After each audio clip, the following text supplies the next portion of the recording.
Art എക്സിബിഷൻ്റെ ഉദ്ഘാടനവുമായി ബന്ധപ്പെട്ടുള്ള പരിപാടി തുടങ്ങിയാണ്.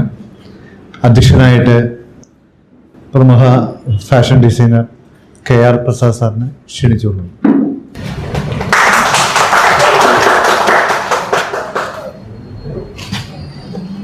വിശിഷ്ട വ്യക്തികൾ സ്റ്റേജിലേക്ക് ഇരിക്കണമെന്ന് അഭ്യർത്ഥിക്കുന്നു. Shrimati Sheela Kochouseph, Shri Suraj Abraham, doctor Aju K Narayanan, doctor Ajay Shekhar Sarkari. എല്ലാവർക്കും നമസ്കാരം. നമ്മുടെ പരിപാടി ഇതൊരു വളരെ സ്പെഷ്യലായ ഒരു രീതിയാണ് നമ്മൾ ഫോളോ ചെയ്യുന്നത്. നമ്മുടെ ഭരണഘടനയുടെ പ്രിയാമ്പിൾ വായിക്കാനായി അഡ്വക്കേറ്റ് കല്യാണി അവരെ ക്ഷണിച്ചുകൊള്ളുന്നു. നമ്മൾ ഇന്ത്യയിലെ ജനങ്ങൾ ഇന്ത്യയെ ഒരു പരമാധികാര സ്ഥിതി സമത്വ മതനിരപേക്ഷ ജനാധിപത്യ റിപ്പബ്ലിക്കായി സംവിധാനം ചെയ്യുന്നതിനും ഇന്ത്യയിലെ എല്ലാ പൗരന്മാർക്കും സാമൂഹികവും സാമ്പത്തികവും രാഷ്ട്രീയവുമായ നീതി, ചിന്ത, ആശയവിഷ്കാരം, വിശ്വാസം, ഭക്തി, ആരാധന എന്നിവയ്ക്കുള്ള സ്വാതന്ത്ര്യം, സ്ഥാനമാനങ്ങൾ, അവസരങ്ങൾ എന്നിവയ്ക്കുള്ള സമത്വം എന്നിവ ഉറപ്പുവരുത്തുന്നതിനും വ്യക്തിയുടെ അന്തസ്സും രാഷ്ട്രത്തിൻ്റെ ഐക്യവും അഖണ്ഡതയും ഉറപ്പുവരുത്തുന്ന സാഹോദര്യം എല്ലാവരിലും വളർത്തുന്നതിനും ദൃഢനിശ്ചയം ചെയ്തുകൊണ്ട് നമ്മുടെ ഭരണഘടനാ സഭയിൽ വെച്ച് 1949 നവംബറിൻ്റെ ഈ 26-ാം ദിവസം ഈ ഭരണഘടനയെ അംഗീകരിക്കുകയും നിയമമാക്കുകയും നമുക്കായി തന്നെ സമർപ്പിക്കുകയും ചെയ്യുന്നു. സ്വാഗതം ആശംസിക്കാനായി ശ്രീ നിത്യാനന്ദ് PN ക്ഷണിക്കുന്നു. യോഗത്തിൻ്റെ അധ്യക്ഷൻ ശ്രീ KR പ്രസാദ് ഈ പരിപാടിയുടെ ഉദ്ഘാടനം നിർവഹിക്കാം എന്ന് സമ്മതിച്ച് ഇരുന്ന നമ്മളുടെ ബഹുമാനപ്പെട്ട MLA മുഹമ്മദ് ഷിയാസ്, അദ്ദേഹം ഗസ്റ്റ് ഹൗസിൽ മുഖ്യമന്ത്രിയായിട്ടുള്ള ഒരു മീറ്റിങ്ങിലാണെന്നാണ് പറയുന്നത്. ഏത് സമയം വരാമെന്ന് അദ്ദേഹം പറയുന്നുണ്ട്. അത് യോഗം ആരംഭിക്കാൻ അദ്ദേഹം ആവശ്യപ്പെട്ടതുകൊണ്ടാണ് നമ്മൾ നേരത്തെ യോഗം ആരംഭിച്ചത്. ഈ യോഗം ഉദ്ഘാടനം ചെയ്യാൻ ശ്രീമതി ഷീല കൊച്ചോസേപ്പാണ്. മുഖ്യപ്രഭാഷണം doctor Aju K Narayanan. Planet Earth Ocean Art by Suraj എന്ന സന്നദ്ധ സംഘടനയുടെ ഡയറക്ടർ സൂരജ് അബ്രഹാം, പ്രിയ കലാകാരന്മാരെ, സുഹൃത്തുക്കളെ, ഇൻഡസ് ആർട്ട് സെൻറ്ററിൻ്റെ 3ാമത്തെ എക്സിബിഷനാണ് ഇന്നിവിടെ നടക്കുന്നത്. ആദ്യത്തെ 2 എക്സിബിഷനും അതിൻ്റെ പ്രമേയം ഒന്ന് ബുദ്ധപൂർണിമ, അതുമായി ബന്ധപ്പെട്ട അവൈക്കനിങ് എന്നുള്ളൊരു തീമുമായിട്ട് ബന്ധപ്പെട്ടായിരുന്നു. രണ്ടാമത്തേത് കേരളത്തിൻ്റെ ചരിത്രത്തിലും സംസ്കാരത്തിലും ബുദ്ധമതത്തിൻ്റെ സ്വാധീനം എന്ന വിഷയത്തിനെ ആസ്പദമാക്കിയായിരുന്നു. 3ാമത്തെ എക്സിബിഷനാണിത്. മൺസൂൺ മൈൻഡ്സ്കേപ്പ് എന്ന ഈ 3ാമത്തെ എക്സിബിഷൻ. ഈ എക്സിബിഷൻ്റെ പ്രധാനപ്പെട്ട ഒരു തീം അത് പ്രകൃതിയും മഴയും ഒക്കെ ഇടകലർന്ന നമ്മളുടെ കേരള സംസ്കാരത്തെയുമായിട്ട് ബന്ധപ്പെട്ടതാണ്. രണ്ടാമത്തേത് അത് നാളെ ഒരു സെമിനാർ ഇവിടെ നടക്കുന്നുണ്ട്. ഡോക്ടർ മളവിക ബിന്നിയാണ് അത് സംസാരിക്കുന്നത്. അത് ബുദ്ധമതത്തിലെ റെയിൻ റിട്രീറ്റ് അല്ലെങ്കിൽ വർഷകാല വസതി എന്നൊരു സിസ്റ്റം. അത് വർഷകാലത്ത് ഈ ബുദ്ധിസ്റ്റ് സന്യാസിമാർ അവരുടെ ഈ വിശ്രമ സമയമായിരുന്നു. ആ വിശ്രമ സമയത്ത് അവർ മെഡിറ്റേഷനും അതുപോലെ തന്നെ ടീച്ചിങ്ങും ഇതൊക്കെ ആയിട്ട് ആശ്രമത്തിൽ കഴിഞ്ഞു കൂടിക്കൊണ്ടിരുന്ന കാലമായിരുന്നു. ആ ഒരു 3 മാസത്തെ കാലമാണ് ഈ വർഷകാല വസതി അഥവാ റെയിൻ റിട്രീറ്റ് എന്ന് പറയുന്നത്. അതിനൊരു ഓർമ്മപ്പെടുത്തൽ മാത്രമാണ് ഈ ഒരു എക്സിബിഷൻ്റെ ഈ ഒരു പ്രമേയം തിരഞ്ഞെടുക്കാനുള്ള കാരണം നമ്മൾ ഈ കർക്കിടക മാസ ആചാരം പോലെയുള്ള കാര്യങ്ങളെല്ലാം നമ്മളിവിടെ സുപരിചിതമാണ്. പക്ഷേ ഇത്തരത്തിലുള്ളൊരു കാര്യം നമ്മളത് നമ്മുടെ ചരിത്രത്തിൻ്റെ വിസ്മൃതിയിൽ അത് കിടക്കുകയാണ്. അതൊന്ന് തിരിച്ചു കൊണ്ടുവരിക എന്നുള്ള ലക്ഷ്യം കൂടി ആ ഒരു തീം ഇവിടെ അവതരിപ്പിച്ചതിലൂടെ ഞങ്ങൾക്കുണ്ട്. ഇത് 21 കലാകാരന്മാരാണ് ഈ ഫെസ്റ്റിവലിൽ പങ്കെടുക്കുന്നത്. അതിൽ പലരും ഇവിടെ എത്തിയിട്ടുണ്ട്. അതിൽ ഒരു പ്രത്യേക രീതിയിലാണ് ഇതൊരു ബാലൻസ് ചെയ്തിരിക്കുന്നത്.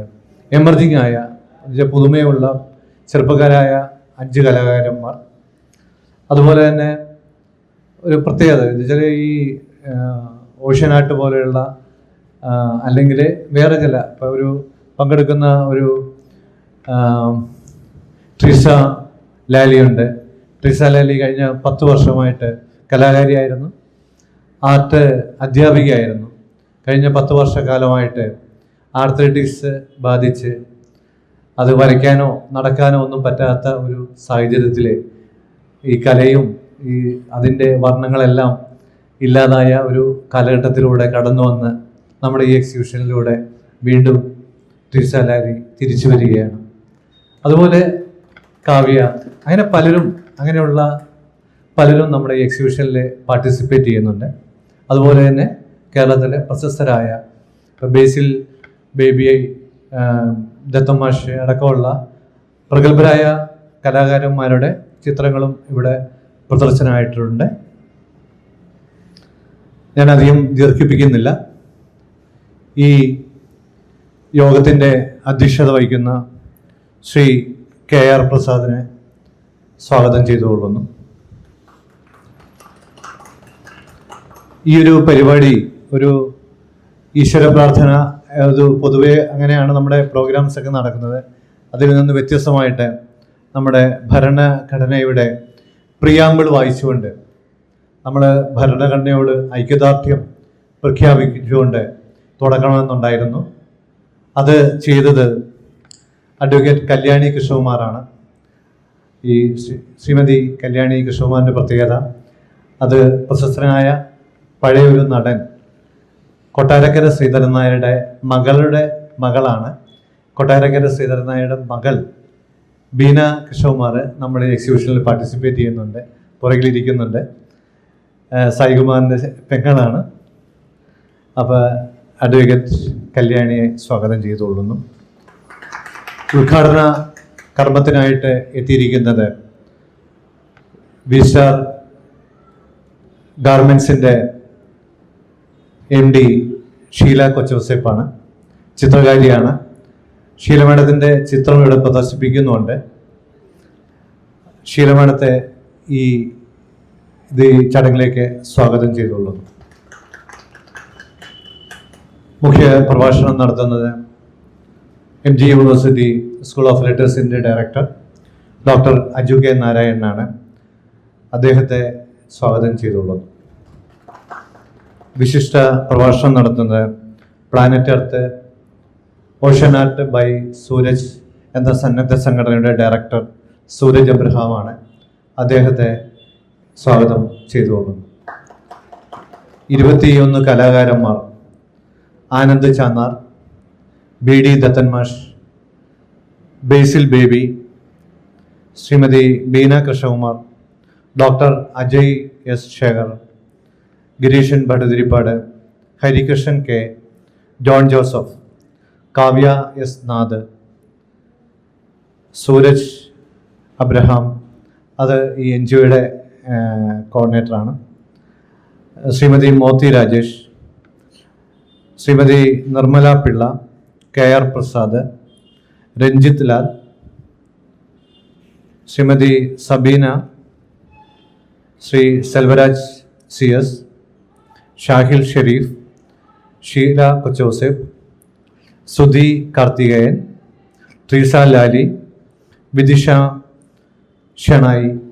ഈ ചിത്രകാരന്മാരെയും ഞാൻ ഈ ചടങ്ങിലേക്കും ഈ എക്സിബിഷനിലേക്കും ഹാർദവമായി സ്വാഗതം ചെയ്തുകൊള്ളുന്നു. ഈ പ്രോഗ്രാം ഉദ്ഘാടനം ചെയ്യാൻ വേണ്ടി ഷീല മാഡത്തിനെ ക്ഷണിച്ചോളൂ. Very good evening. ഞാൻ ഈ എക്സിബിഷനിൽ പങ്കെടുക്കുന്ന ആളാണ്. അങ്ങനെ ഇനാഗ്രേഷൻ പങ്കെടുക്കാൻ വന്ന ആളാണ് കേട്ടോ. അപ്പോൾ എന്നെ പിടിച്ച് അതുകൊണ്ട് എൻ്റെ എക്സിബിഷൻ ഞാൻ തന്നെ ഇനാഗ്രേറ്റ് ചെയ്യുന്നത് എനിക്കിഷ്ടമല്ല. എന്നാലും പിന്നെ അങ്ങനെ പറഞ്ഞപ്പോൾ ഞാൻ okay, humbly agreed. Thank you so much. വേദിയിലിരിക്കുന്ന വിശിഷ്ട വ്യക്തികളെ, മറ്റു നല്ല ഒരുപാട് വലിയ വലിയ കലാകാരന്മാരുണ്ട്. ഞാൻ കലാലോകത്ത് ഞാനിതൊന്നും ഉദ്ഘാടനം ചെയ്യാനുള്ള യോഗ്യത എനിക്കില്ല. ഞാൻ കലാരംഗത്ത് വളരെ ശിശുവാണ്. കാരണം ഞാൻ എൻ്റെ ഒഴിവ് സമയങ്ങളിൽ ഞാൻ ചെയ്യുന്ന ചെറിയ ചെറിയ കാര്യങ്ങൾ മാത്രമാണ്. പക്ഷേ ഇവിടെ വന്ന് കണ്ടപ്പോഴാണ്, ഞാൻ പല എക്സിബിഷനുകളും ഞാൻ ചെറുതായിട്ടൊക്കെ പങ്കെടുക്കാറുണ്ട്, കണ്ടിട്ടുണ്ട് ഒരുപാട്. പക്ഷേ ഇവിടെ വന്നപ്പോൾ അത് വളരെ ഒരു വ്യത്യസ്തമായിട്ടുള്ള ഒരു എക്സിബിഷനായിട്ട് കണ്ടു. സാറിൻ്റെ മറ്റേ ഫിഷിംഗ് നെറ്റും അല്ലെങ്കിൽ അങ്ങനെയുള്ള ആ കടലിലേക്ക് നമ്മൾ എന്താ പറയുക, ഒഴുകിക്കൊണ്ടിരിക്കുന്ന വേസ്റ്റും അല്ലെങ്കിൽ അങ്ങനെയുള്ള കാര്യങ്ങളെക്കുറിച്ചുള്ള അവയർനെസ്സിന് വേണ്ടിയിട്ടുള്ള കുറച്ച് രൂപങ്ങൾ ഞാനിവിടെ കണ്ടു. അതുപോലെ തന്നെ ആർട്ട് ടീച്ചറായിരുന്നു എന്ന് പറഞ്ഞു. മാമിൻ്റെ വർക്കുകൾ കണ്ടു. ഒരുപാട് നല്ല നല്ല വർക്കുകളുണ്ട്. ഇതെല്ലാവരും എൻജോയ് ചെയ്യണം. ഈ ഒരു മൺസൂൺ മൈൻഡ്സ്കേപ്സ് എന്നുള്ള ഈ ഒരു എക്സിബിഷൻ ഉദ്ഘാടനം ചെയ്യുന്നതായിട്ട് ഞാൻ പ്രഖ്യാപിക്കുന്നു. എല്ലാ കലാകാരന്മാർക്കും ഓൾ ദ വെരി ബെസ്റ്റ്. എനിക്ക് തോന്നുന്നു ഒരുപാട് വിസിറ്റേഴ്സ് ഇവിടെ, അപ്പോൾ ഞാൻ വരുമ്പോൾ തന്നെ ഒരുപാട് പേര് ഇവിടെ കയറി ഇറങ്ങുന്നുണ്ടായിരുന്നു. ഒത്തിരി പേര് ഇത് വന്ന് ആസ്വദിക്കുന്നുണ്ടായിരുന്നു. അത് കണ്ടപ്പോൾ തന്നെ ഒരു സമാധാനമുണ്ട്. നമ്മളിത്രയും കഷ്ടപ്പെട്ട് ഇതൊക്കെ വെക്കുമ്പോൾ അത് കാണാനെങ്കിലും കുറച്ച് പേര് വരിക എന്നുള്ളത് വളരെ സന്തോഷമുള്ള കാര്യമാണ്. തന്നെയല്ല, ഇന്ന് രാവിലെ ഇത് വെച്ചപ്പോൾ തന്നെ ഒരു പെയിൻറ്റിങ് സോൾഡായി എന്നൊക്കെ പറഞ്ഞിട്ട് നിത്യാനന്ദ് ഇട്ടിട്ടുണ്ടായിരുന്നു. അപ്പോൾ അതൊക്കെ വളരെ എൻകറേജിങ് ആണ്. എല്ലാവർക്കും all the very best. Thank you. Enjoy the evening. ഇത്രയും നേരം നമ്മൾ വളരെ സോഫ്റ്റ് ആയിട്ടുള്ള ശബ്ദമാണ് കേട്ടിരുന്നത്. ഇനിയും അതിഘനഗംഭീരമായ ഒരു ശബ്ദത്തിൻ്റെ ഉടമ ഡോക്ടർ അജു കെ നാരായണനെ മുഖ്യപ്രഭാഷണത്തിനായി ക്ഷണിച്ചുകൊള്ളുന്നു. ആരാധ്യനായ അധ്യക്ഷ സുഹൃത്ത്, ചിത്രകാരൻ കൂടിയായ പ്രസാദ്, മൺസൂൺ മൈൻഡ്സ്കേപ്സ് എന്ന് പറയുന്ന സവിശേഷമായ ഈ എക്സിബിഷൻ ഉദ്ഘാടനം ചെയ്ത ചിത്രകാരിയായ ഷീല മാഡം, എന്നോടൊപ്പം വേദി പങ്കിടുന്ന സൂരജ്, ചിത്രകാരരായ അജയ് ശേഖർ, ട്രിസ ലാലി, കാവ്യ എസ് നാഥ്, ശ്രീമതി ബീന കൃഷ്ണകുമാർ, എന്നെ കേൾക്കുന്ന കലാസ്നേഹികളെ സായാഹ്ന അഭിവാദനങ്ങൾ.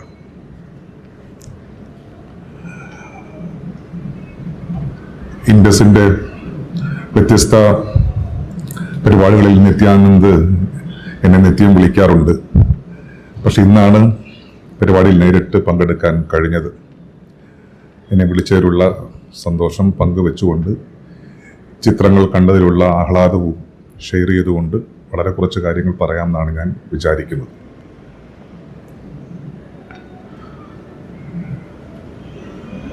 കലയും കാലവും തമ്മിൽ എന്തെങ്കിലും ബന്ധമുണ്ടോ എന്നുള്ള ചോദ്യം എല്ലാ കാലവും നമ്മളെ പ്രചോദിപ്പിക്കുന്ന ചോദ്യങ്ങളിൽ ഒന്നാണ്. കലയും കാലവും തമ്മിലുള്ള ബന്ധം. കല എന്നുള്ള വാക്കിനകത്ത് കായ്ക്കൊരു ദീർഘവിട്ടാൽ കാലമാകും എന്നുള്ള ഭാഷാപരമായ ബന്ധത്തിനപ്പുറം കലയുടെ അടിയടരിൽ പ്രവർത്തിക്കുന്ന ചാലകശേഷിയായി എനേബിൾഡ് ആകുന്ന ശക്തിവിശേഷമായി കാലം ഇടപെടുന്നുണ്ടോ എന്നുള്ള ചോദ്യം വളരെ പ്രധാനപ്പെട്ട ചോദ്യങ്ങളിൽ ഒന്നാണ്. നമ്മൾ ശൂന്യയിടത്തിലെ കല, അതിനെക്കുറിച്ച് പറയാറേ ഇല്ല. കാരണം ശൂന്യയിടത്തിൽ, ശൂന്യകാലത്തിൽ കല എന്നത് സാധ്യമാവുകയില്ല. കല എപ്പോഴും ടെമ്പറൽ ആണ്, കല എപ്പോഴും സ്പേഷ്യലും ആണ്. സ്ഥലകാലബദ്ധമാണ് കല എന്ന് ഞങ്ങളിങ്ങനെ ക്ലാസ് മുറിയിൽ പഠിപ്പിക്കുക പതിവാണ്. സ്ഥലത്തിലും കാലത്തിലുമാണ് കല ഇങ്ങനെ മുള പൊട്ടുക. എല്ലാത്തരം കലാവിശേഷവും അങ്ങനെയാണ്. സംഗീതമായാലും നൃത്തമായാലും ചിത്രകലയായാലും ശില്പകലയായാലും മറ്റ് ഫോക്ലോറിക് ആയിട്ടുള്ള ക്ലാസിക്കലായിട്ടുള്ള ഏതുതരം എക്സ്പ്രഷൻ ആയാലും ഒരു സ്ഥലവും കാലവും ചേർന്നാണ് ഒരു കലയ്ക്ക് ജീവൻ, അതിനൊരു ഓർഗാനിക് നേച്ചർ നൽകുക എന്ന് പറയാം. ഇന്നിവിടെ സവിശേഷമായി ഒരുക്കിയിരിക്കുന്ന എക്സിബിഷനിലെ ചിത്രങ്ങൾ കാണുമ്പോൾ ഈ പറയുന്ന ആശയം വീണ്ടും വീണ്ടും ഉറയ്ക്കുകയാണ് ചെയ്യുന്നത്. മൺസൂൺ എന്ന് പറയുന്ന കാലത്തെ അഭിസംബോധന ചെയ്യുന്ന പലതരത്തിലുള്ള പെയിന്റിങ്ങുകളാണ് നമുക്ക് ചുറ്റും ഇരിക്കുന്നത്. ഒരു വിഷയത്തെ അഭിസംബോധന ചെയ്യുമ്പോൾ രണ്ടു തരത്തിലുള്ള നോട്ടങ്ങൾ ഉണ്ടാകാറുണ്ട്. ഒന്ന്, ചിത്രകാരൻ അല്ലെങ്കിൽ ചിത്രകാരി ആ വിഷയത്തിലേക്ക് നോക്കുന്നു എന്ന് പറയുന്ന വളരെ ആക്റ്റീവായിട്ടുള്ള ഒരു നോട്ടം. ഞാൻ മഴയെ വരയ്ക്കുന്നു, എൻ്റെ പഴയകാല മഴക്കാല ഓർമ്മയെ ഞാൻ വർണ്ണലിപികളിലാക്കുന്നു. ഇത്തരത്തിൽ ചിത്രകാരൻ അല്ലെങ്കിൽ ചിത്രകാരി പുറത്തു നിന്നുകൊണ്ട് ഒരു വിഷയത്തിലേക്ക് നോക്കുന്നു, ഒരു ഇൻ്റർഫേസ് ഉണ്ടാക്കുന്നു. അങ്ങനെ കലയുടെ മുകുളങ്ങൾ പൊട്ടി വിടരാം. മറ്റൊന്ന്, കല നമ്മളെ നോക്കുന്നു, വിഷയം നമ്മളെ നോക്കുന്നു. അതിനെയാണ് നമ്മൾ ചരിത്രാത്മകമായ നോട്ടം എന്ന് വിളിക്കുന്നത്. എന്ന് വെച്ചാൽ നിങ്ങൾ ഇതൊന്നും അറിഞ്ഞു നോക്കിയില്ലെങ്കിലും നിങ്ങളിൽ കാലം പ്രവർത്തിക്കും. ടെമ്പറലായിട്ടുള്ള പലതരത്തിലുള്ള പ്രവേഗങ്ങൾ, ആവേഗങ്ങൾ ചിത്രകാരൻ്റെ ഉള്ളിലേക്ക് അറിഞ്ഞോ അറിയാതെയോ കടന്നു വരും. അങ്ങനെ വർക്ക് ഓഫ് ആർട്ടുകൾ ഉണ്ടാവും, അങ്ങനെ കലാസപര്യകൾ ഉണ്ടായിത്തീരും. ഞാൻ കണ്ട പെയിൻറ്റിങ്ങുകളിൽ ഇത് രണ്ടുമുണ്ട് എന്ന് പറയാനാണ് എനിക്ക് ആദ്യം തോന്നുന്നത്. ചിത്രകാരനോ ചിത്രകാരിയോ ഈ പറയുന്ന ഉദ്യമത്തോടു കൂടി, ഈ പറയുന്ന ബോധത്തോടു കൂടി ആ വിഷയത്തെ നോക്കുമ്പോൾ ഉണ്ടായ പെയിൻറ്റിങ്ങുകൾ ഇവിടെ ഞാൻ കാണുന്നു. മറിച്ച് മൺസൂൺ എന്ന് പറയുന്ന കാലം തങ്ങളിലേക്ക് അറിഞ്ഞോ അറിയാതെയോ ഉണ്ടാക്കിയ ട്രേസിൻ്റെ ഫലമായി, ഇതിനെ സൈദ്ധാന്തികമായി ഞങ്ങൾ പൊളിറ്റിക്കൽ അൺകോൺഷ്യസ് എന്ന് വിളിക്കും, രാഷ്ട്രീയ അബോധം. സൈദ്ധാന്തികമായി ചർച്ച കൊണ്ടുപോകാൻ ഞാൻ ആഗ്രഹിക്കുന്നില്ല, എങ്കിലും അത് പറയാതിരിക്കാൻ നിവൃത്തിയില്ല. നമ്മൾ അറിഞ്ഞാലും അറിഞ്ഞില്ലെങ്കിലും സ്പേഷ്യലും ടെമ്പറലുമായിട്ടുള്ള പല കാര്യങ്ങൾ നമ്മുടെ ഉള്ളിൽ ഇങ്ങനെ പ്രവർത്തിക്കും. അതിൻ്റെ ഭാഗമായിട്ടുണ്ടാകുന്ന വർക്ക് ഓഫ് ആർട്ടുകൾ. അവിടെയാണ് ഒരു പക്ഷേ നിത്യാനന്ദൊക്കെ പറഞ്ഞ മട്ടിലുള്ള ഒരു ബുദ്ധിസ്റ്റ് കാല പരിവേഷം ഈ പെയിൻറ്റിങ്ങുകളുടെ അടിയടരായി തീരുന്നത് എന്നാണ്. അത് ബോധപൂർവമായി നിങ്ങൾ നോക്കിയാലും നോക്കിയില്ലെങ്കിലും ഒരു ചരിത്രത്തിനകത്ത് നിൽക്കുന്ന നമ്മളെ സംബന്ധിച്ച് ബുദ്ധമതത്തിൻ്റെ ഒരു ചരിത്രവും അറിയാതെ തന്നെ ചിത്രകാരൻ്റെ തൂലികയിലേക്ക്, വർണ്ണബോധത്തിലേക്ക് ഈ പറയുന്ന കാലരാശികൾ പ്രവർത്തനക്ഷമമാകുന്നുണ്ട്. ആ അർത്ഥത്തിൽ നോക്കിയാൽ ബുദ്ധിസ്റ്റ് ആർട്ട് എന്ന് നമുക്കിതിനെ വിളിക്കുകയും ചെയ്യാം. അപ്പോൾ നമ്മൾ ആലോചിക്കും, നമ്മളിപ്പോൾ അങ്ങോട്ടും ഇങ്ങോട്ടും നടക്കുന്നിടത്തൊന്നും ബുദ്ധ മങ്ങുകളെ കാണുന്നില്ല, ബുദ്ധഭിക്ഷുക്കളെ കാണുന്നില്ല, ബുദ്ധിസ്റ്റ് മൊണാസ്ട്രികൾ കേരളത്തിൽ ഒന്നും ഇപ്പോൾ ഇല്ല. പിന്നെ എങ്ങനെയാണ് നമ്മളിലേക്ക് ബുദ്ധമതം ഇങ്ങനെ ഒരു ആവേശ ശക്തിയായി വരുന്നത് എന്നൊരു ചോദ്യം ഉണ്ടായേക്കാം.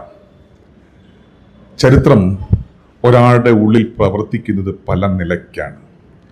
ചിലപ്പോൾ സ്വപ്നാടനം പോലെ പ്രവർത്തിച്ചു എന്ന് വരും. ചിലപ്പോൾ കല്ലിച്ചു കിടക്കുന്ന സത്യം എന്ന നിലയിൽ നമ്മളിൽ ചരിത്രം പ്രവർത്തിക്കും. ചിലപ്പോൾ നിലീനമായി, അന്തർലീനമായി ചരിത്രം നമ്മളിൽ പ്രവർത്തനക്ഷമമാകും. കാരണം നൂറ്റാണ്ടുകളോളം പഴക്കമുള്ള ബുദ്ധമതത്തിൻ്റെ വേരോട്ടങ്ങൾ അങ്ങോളം ഇങ്ങോളം വേരോടി പടർന്ന സ്ഥലരാശിയുടെ പേരുകൂടിയാണ് കേരളം എന്നത്. അത് ഹിസ്റ്ററി പഠിക്കുന്നവരുടെ വിഷയം മാത്രമല്ല, ഇന്ന് ജീവിച്ചിരിക്കുന്നവരുടെ വിഷയം കൂടിയാണ്. ഇപ്പോൾ മൺസൂൺ മൈൻഡ്സ്കേപ്സ് എന്നൊരു വിഷയം ഇടുമ്പോൾ മൺസൂൺ കാലം എന്ന് പറയുന്ന സവിശേഷമായ കലണ്ടറിലെ ഒരു പ്രത്യേക പീരീഡ് ഉണ്ടല്ലോ, ഏതാണ്ട് 3-4 മാസം നീണ്ടു നിൽക്കുന്ന പീരീഡ്. ആ പീരീഡ് എങ്ങനെയാണ് കേരളത്തിൽ ഒരു കാലത്ത് വ്യവഹരിക്കപ്പെട്ടിരുന്നത്, അതിനെക്കുറിച്ചുള്ള ഒരു ചെറിയ സൂചന നിത്യാനന്ദ തൻ്റെ ആമുഖ പ്രഭാഷണത്തിൽ പറഞ്ഞിരുന്നു. അതിനെക്കുറിച്ചുള്ള സവിസ്തര ചർച്ച നാളെ എൻ്റെ സുഹൃത്തുകൂടിയായ മാളവിക പിന്നെ നടത്തുമെന്നതുകൊണ്ട് അതിൻ്റെ സൂക്ഷ്മസ്ഥാനങ്ങളിലേക്ക് ഞാൻ പോകുന്നില്ല. എങ്കിലും ആ സൂചനയില്ലാതെ ഈ പ്രഭാഷണം മുമ്പോട്ട് പോകാൻ കഴിയില്ല എന്നതുകൊണ്ട് അതിനെക്കുറിച്ച് കുറച്ച് കാര്യങ്ങൾ പറയാമെന്നാണ് വിചാരിക്കുന്നത്. വർഷകാലം എന്നത് ഏതു ലോകത്തെ ജനതയെയും വളരെ ശക്തമായ തരത്തിൽ ബാധിക്കുന്ന ഒരു കാലത്തിൻ്റെ പേര് കൂടിയാണ് വർഷകാലം എന്നത്. കാരണം വർഷകാലമാണ് ഫെർട്ടിലിറ്റിയുമായി ബന്ധപ്പെട്ട് നിൽക്കുന്ന ഏറ്റവും പ്രധാനപ്പെട്ട കാലം, ഉർവരതയുമായി ബന്ധപ്പെട്ട് നിൽക്കുന്ന കാലം. ഇപ്പം കേരളത്തെ സംബന്ധിച്ച് പറഞ്ഞാൽ പുതിയ കൃഷിയിടങ്ങളെ നമ്മൾ ഒരുക്കിയെടുക്കുന്ന കാലം കൂടിയാണത്. കാരണം ആവശ്യമായ ജലം താഴേക്ക് പതിക്കുന്നു, അത് നദികളിലേക്കും ചെറുതോടുകളിലേക്കും ഒഴുകിപ്പോകുന്നു, പാടി ഫീൽഡുകൾ നനഞ്ഞു വരുന്നു, അവ ഫെർട്ടൈലാകുന്ന കാലം ആണത്. അതുകൊണ്ട് ഭൂമിശാസ്ത്രപരമായ ഒരു പ്രത്യേകത ഉണ്ടതിന്. പ്രത്യേകിച്ച് കേരളത്തെ സംബന്ധിച്ച്, കേരളം പോലെയുള്ള ഒരു കാർഷിക ആവാസ സ്ഥലത്തെ സംബന്ധിച്ച് ഈ മഴക്കാലത്തിന് പ്രത്യേകമായ ഒരു പ്രാധാന്യമുണ്ട്. ലോകത്തെല്ലായിടത്തും ഉണ്ട്, കേരളത്തിന് സവിശേഷവുമായി ഉണ്ട്. മറ്റൊരു കാര്യം ഓർമ്മിക്കാം, സാന്ദർഭികവശാൽ പറയട്ടെ, ഇന്ന് കർക്കിടകം 1 കർക്കിടകം 1 എന്നുള്ളതിന് പുതിയ അർത്ഥങ്ങളൊക്കെ ഉണ്ട് കേട്ടോ. ഓരോ കാലത്തും ഈ മതബോധങ്ങളൊക്കെ വരിക വഴി അതിന് പുതിയ ഭാഷ്യങ്ങളൊക്കെ ഉണ്ടാകും. പക്ഷേ കുറച്ചുകൂടി പിന്നാമ്പുറത്ത് സഞ്ചരിച്ചാൽ നമ്മൾ ഇന്ന് കാണുന്ന ഭാഷ്യമായിരിക്കില്ല അതിനുണ്ടാവുക. ഓരോ കാലത്തും ഓരോ അർത്ഥത്തിലാണ് നമ്മൾ ചരിത്രത്തെ മനസ്സിലാക്കുന്നത്. ഒരു ബുദ്ധിസ്റ്റ് പ്രവശ്യയുടെ കാലത്ത്, അല്ലെങ്കിൽ ബുദ്ധമതത്തിൻ്റെ വലിയ നീരോട്ടം ഉണ്ടായിരുന്ന ഒരു കാലത്ത് ഈ പീരീഡ് എന്ന് പറയുന്നത് വസയുടെ കാലം ആണ്. വസ എന്നത് പാലി ഭാഷയിലെ പദമാണ്. വസ എന്നാൽ മഴക്കാലം എന്നാണ് അർത്ഥം. വസയാണ് സംസ്കൃതത്തിൽ വർഷം ആയി മാറുന്നത്. ആ വർഷമാണ് നമ്മൾ പറയുന്ന മഴ എന്നത്. അതുകൊണ്ട് റെയിൻ റിട്രീറ്റ് എന്ന് പറയുന്നത് ഒരു ബുദ്ധിസ്റ്റ് മൊണാസ്ട്രിയുമായി ബന്ധപ്പെട്ട, ബുദ്ധിസ്റ്റ് ആചാരവിശേഷങ്ങളുമായി ബന്ധപ്പെട്ടൊരു കാര്യമായി മനസ്സിലാക്കണം. ബുദ്ധഭിക്ഷുക്കളെല്ലാവരും തങ്ങളുടെ ആശ്രമത്തിൽ അല്ലെങ്കിൽ തങ്ങളുടെ ചൈത്യത്തിൽ ഒതുങ്ങിക്കൂടിയിരിക്കുന്ന 3-4 മാസക്കാലമാണ് ഈ റെയിൻ റിട്രീറ്റ് എന്നത്. സാധാരണഗതിയിൽ അവർ നാടുനീളെ നടന്ന് ഗംഭീരമായ വചനങ്ങൾ നടത്തി, പ്രഘോഷണങ്ങൾ നടത്തി ആൾക്കാരെ പുതിയ പാതയിലേക്ക് നയിക്കും. ഭിക്ഷുക്കളായി ഭിക്ഷാടനം നടത്തും. എല്ലായിടത്തേക്ക് നടന്ന് മതത്തിൻ്റെ ആശയാവലികൾ പറയും. ബുദ്ധമതത്തിൻ്റെ അഷ്ടാംഗ മാർഗങ്ങളെക്കുറിച്ച് ജനങ്ങളോട് സംസാരിക്കും. പക്ഷെ മഴക്കാലമായാൽ അവരെങ്ങേക്കും പോവില്ല, ഒരു ഭിക്ഷ എടുക്കാനും പോവില്ല. അവർ തങ്ങളുടെ ചൈത്യത്തിനകത്ത് ഒന്നിച്ചുകൂടി വെറുതെ ഇരിക്കുകയാണ് ചെയ്യുന്നത്. ഒരു തരം ശാപത്ത് എന്ന് വേണമെങ്കിൽ പറയാം. ഒത്തുകൂടി അവർ വെറുതെ ഇരിക്കുന്നു. ഈ വെറുതെ ഇരിക്കുന്നത് എന്തെന്ന് ചോദിച്ചാൽ അതിനൊരു ബുദ്ധിസ്റ്റ് വ്യാഖ്യാനം ഉണ്ട്. അവർ വെറുതെ ഇരിക്കുക ആണെന്ന് നമുക്ക് തോന്നിയാലും അത് ചില കരുതലുകൾ ആണ്, ചില കരുതലുകൾ എടുക്കുകയാണ്. എന്താണ് കരുതൽ എന്ന് ചോദിച്ചാൽ, ബുദ്ധമത ഭിക്ഷുക്കൾ ഈ കാലത്ത് പുറത്തേക്ക് നടന്നാൽ തങ്ങൾ പോകുന്ന വയൽവരമ്പിൽ, റോഡിൽ, പാഡി ഫീൽഡിൽ ഒക്കെ മുളപൊട്ടി വരുന്ന പുതിയ നാമ്പുകൾ തങ്ങളുടെ പാദങ്ങളാൽ അമർന്നു പോകും. ഈ ഒരു പാരിസ്ഥിതിക ബോധമാണ് അവരെ വീട്ടിലിരിക്കാൻ പ്രേരിപ്പിക്കുന്നത്. ചെറിയ പ്രാണികൾ, പുൽച്ചാടികൾ ഒക്കെ സമൃദ്ധമായി ഉണ്ടായി വരുന്ന ഒരു കാലമാണ് ഈ റെയിനി സീസൺ എന്നത്, മഴക്കാലം എന്നത്. ഈ മാരിക്കാലം എന്ന് പറയുന്നത് അതാണ്. പുതുനാമ്പുകൾ പൊട്ടുന്ന സമയം. ഈ സമയത്ത് പുറത്തേക്ക് ഇറങ്ങി നടന്ന് അതിന് ദ്രോഹം വരുത്തരുത് എന്ന് പറയുന്ന അഹിംസാ ബോധ്യം ആണ്. അഹിംസയുടെ വലിയ മാനങ്ങൾ നോക്കൂ. ഗാന്ധി പറയുന്ന അഹിംസയേക്കാൾ എത്രയോ ഉദാരവും എത്രയോ ആഴമുള്ള അഹിംസാബോധമായിരുന്നു ബുദ്ധിസ്റ്റുകൾ കൊണ്ടാടിയിരുന്നത് എന്ന് നമ്മൾ ഓർമ്മിക്കുക. അതുകൊണ്ടാണ് അവർ പുറത്തേക്കൊന്നും പോകാതിരുന്നത്. ഇവർക്കുള്ള ഭക്ഷണമൊക്കെ കർഷകരായിട്ടുള്ള മനുഷ്യന്മാർ ചൈത്യത്തിൽ കൊണ്ട് കൊടുക്കുക പതിവാണ്. ഭിക്ഷ അവിടേക്ക് കൊണ്ട് കൊടുക്കുകയാണ്. കർഷകർ പോലും, അന്ന് ജീവിച്ചിരുന്ന സാധാരണക്കാരായ കർഷകർ, പാഡി ഫീൽഡിൽ ജോലി ചെയ്തിരുന്ന മനുഷ്യർ, വിയർപ്പൊഴുക്കുന്നവർ, അവർ അവരുടെ ജോലിയിൽ വ്യാപൃതരായിരിക്കും. അവരുടെ ജോലിയിൽ ഇടയ്ക്ക് പോയി ശല്യപ്പെടുത്തരുത്, അതുകൊണ്ട് സ്വസ്ഥമായി നമുക്ക് ചൈത്യത്തിൽ കുടിയിരിക്കാം എന്നുള്ള വിവേകം കൂടിയായിരുന്നു അത്. ഒരു തരത്തിൽ പറഞ്ഞാൽ ഒരു പ്രാപഞ്ചിക ബോധം ആണത്, ഒരു പാരിസ്ഥിതിക ബോധം ആണത്. നമ്മൾ ഇന്ന് ഇക്കോ ഫിലോസഫിയെ കുറിച്ച് പറയും. നമ്മൾ ധരിക്കുന്നത് അത് യൂറോപ്പിൽ നിന്ന് കെട്ടിവന്ന ഒരു പുതിയ സൈദ്ധാന്തിക ഏർപ്പാടാണ് എന്നാണ്. പക്ഷേ ചരിത്രം പരിശോധിച്ചാൽ, ബുദ്ധിസ്റ്റ് ചരിത്രം പരിശോധിച്ചാൽ ഈ ഫിലോസഫി ആദ്യം തന്നെ കുടിയിരിക്കുന്നത് ബുദ്ധമതം പോലെ ജൈനമതം പോലെയുള്ള മതരൂപങ്ങളിലാണെന്ന് കാണാം. നമ്മൾ പാരിസ്ഥിതിക സൗന്ദര്യശാസ്ത്രം എന്ന് പറയും. പാരിസ്ഥിതിക സൗന്ദര്യശാസ്ത്രം, ഇക്കോ ഈസ്തറ്റിക്സ് എന്നാണ് പറയുക. ഈ ഇക്കോ ഈസ്തറ്റിക്സിന്റെ സൂക്ഷ്മരൂപമാണ് സത്യത്തിൽ ഈ വസയിൽ ഉള്ളത്. നോക്കൂ, ബുദ്ധമതത്തിൻ്റെ സൂക്ഷ്മരൂപങ്ങൾ നോക്കൂ. പ്രകൃതിയെ സംബന്ധിച്ചിട്ടുള്ള കരുതൽ, ഭാവിക്കു വേണ്ടിയുള്ള കരുപ്പിടിപ്പിക്കൽ. അതുകൊണ്ട് ബുദ്ധഭിക്ഷുക്കൾ തങ്ങളുടെ ചൈത്യങ്ങളിൽ അനങ്ങാതെ ഇരിക്കുന്നു. ഈ പീരീഡാണത്. അനങ്ങാതിരിക്കുക മാത്രമല്ല, അവർ തമ്മിൽ ചില സംവാദങ്ങളൊക്കെ നടത്തും അകത്തിരുന്നു കൊണ്ട്. ഇക്കാലത്താണ് ചികിത്സകൾ നടന്നു വന്നിരുന്നത്. ഈ ബുദ്ധമതത്തെക്കുറിച്ച് പഠിച്ചവർക്കൊക്കെ അറിയാം, ബുദ്ധമതവും നമ്മളുടെ ആയുർവേദം പോലെയുള്ള പഴയകാല ചികിത്സാ സമ്പ്രദായവുമായി ചില ബന്ധങ്ങൾ ഉണ്ട്. ആ ബന്ധങ്ങളും ഇപ്പോഴും നമ്മളത് പറയാറുണ്ടല്ലോ. കർക്കിടക മാസമായാൽ നമുക്ക് മരുന്ന് കഴിച്ചു തുടങ്ങാം, കർക്കിടക മാസമായാൽ നമുക്ക് തിരുമ ചികിത്സയിലേക്ക് പോകാം എന്ന് പറയുന്ന പുതിയ ആയുർവേദ ക്രമീകരണങ്ങളുണ്ട്. നമ്മൾ ധരിക്കുന്നത് അത് അടുത്ത കാലത്ത് തുടങ്ങിയൊരു ഏർപ്പാടാണ് എന്നാണ്. അടുത്ത കാലത്താണ് അത് പോപ്പുലസായി മാറിയത് എങ്കിലും ഇപ്പോൾ കോട്ടക്കൽ ആയുർവേദശാല പോലെയൊക്കെയുള്ള പുതിയ വൈദ്യശാല ക്രമങ്ങൾ വരുന്നതോടുകൂടിയാണ് അതിന് പോപ്പുലാരിറ്റി വന്നു തുടങ്ങിയതെങ്കിലും ചരിത്രം പിന്നോക്കം നമ്മൾ പരിശോധിച്ച് പോകുമ്പോൾ ബുദ്ധിസത്തിൻ്റെ നാൾ വഴികളിൽ ഈ പറയുന്ന വർഷകാലത്ത് നടത്തിയിരുന്ന ചികിത്സ എന്ന് പറയുന്നൊരു ഏർപ്പാടുണ്ട് എന്ന് നമുക്ക് ബോധ്യപ്പെടും. അപ്പോൾ ഇക്കാലത്ത് ശരീരത്തെ വൃത്തിവൽക്കരിക്കുന്നു, ശരീരത്തിലുള്ള ദോഷങ്ങളെയെല്ലാം ഒഴുക്കിക്കളഞ്ഞ് പുതുമയുള്ള ഉണ്മയാർന്ന ഒരു പുതുജീവനെ സാക്ഷാത്കരിക്കുക എന്നുള്ള ലക്ഷ്യമായിരുന്നു ഈ റെയിൻ റിട്രീറ്റിൽ നടന്നിരുന്നത്. ഞാൻ പറഞ്ഞു വന്നത് ഇത്തരത്തിലുള്ള ബൗദ്ധികമായിട്ടുള്ള ഒരു ആശയധാര മഴക്കാലവുമായി ബന്ധപ്പെട്ട് ഉണ്ട്. അതുകൊണ്ട് ചിത്രകാരന്മാർ ചിത്രം വരച്ചപ്പോൾ ഇതൊക്കെ അറിഞ്ഞിട്ടാണോ വരച്ചതെന്ന് ചോദിച്ചാൽ ആവണം എന്നില്ല. നിങ്ങൾ ബുദ്ധമതത്തിൻ്റെ ചരിത്രം ഒന്നും അറിഞ്ഞില്ലെങ്കിലും നിങ്ങളുടെ ഉള്ളിൽ ചരിത്രം മറ്റൊരു തരത്തിൽ സംഭവിക്കുന്നു. അതിനെ കണ്ടറിയുന്നതാണ് ഈ പറയുന്ന ഗാലറി സ്പേസ് എന്ന് ഞാൻ വിചാരിക്കുന്നു. കേരളത്തിൻ്റെ ചരിത്രം പരിശോധിക്കുമ്പോൾ നമുക്കറിയാം, കേരളത്തിൽ ഒരു കാലത്ത് സുദൃഢമായ രീതിയിൽ സവിസ്തരമായി ബുദ്ധമതത്തിൻ്റെ അലയൊലികൾ മുഴങ്ങിയ സ്ഥലമായിരുന്നു. ഞാൻ വരുന്ന ആലപ്പുഴ ജില്ല അതിൻ്റെ പ്രധാനപ്പെട്ട ഒരു കേദാരഭൂമി ആയിരുന്നു. ഞാൻ ആലപ്പുഴ ജില്ലയിലെ പള്ളിപ്പാട് എന്ന് പറയുന്ന കുട്ടനാടൻ ഗ്രാമത്തിൽ ജനിച്ചു വളർന്ന ആളാണ്. ആ വിഷയത്തെ മുൻനിർത്തിയായിരുന്നു ഞാൻ എൻ്റെ PhD ബിരുദവും നേടിയത്. അമ്പലപ്പുഴയ്ക്കടുത്ത് തകഴി എന്നൊരു സ്ഥലമുണ്ട്, തകഴിക്കടുത്ത് കരുമാടി എന്ന് പറയുന്നൊരു സ്ഥലമുണ്ട്.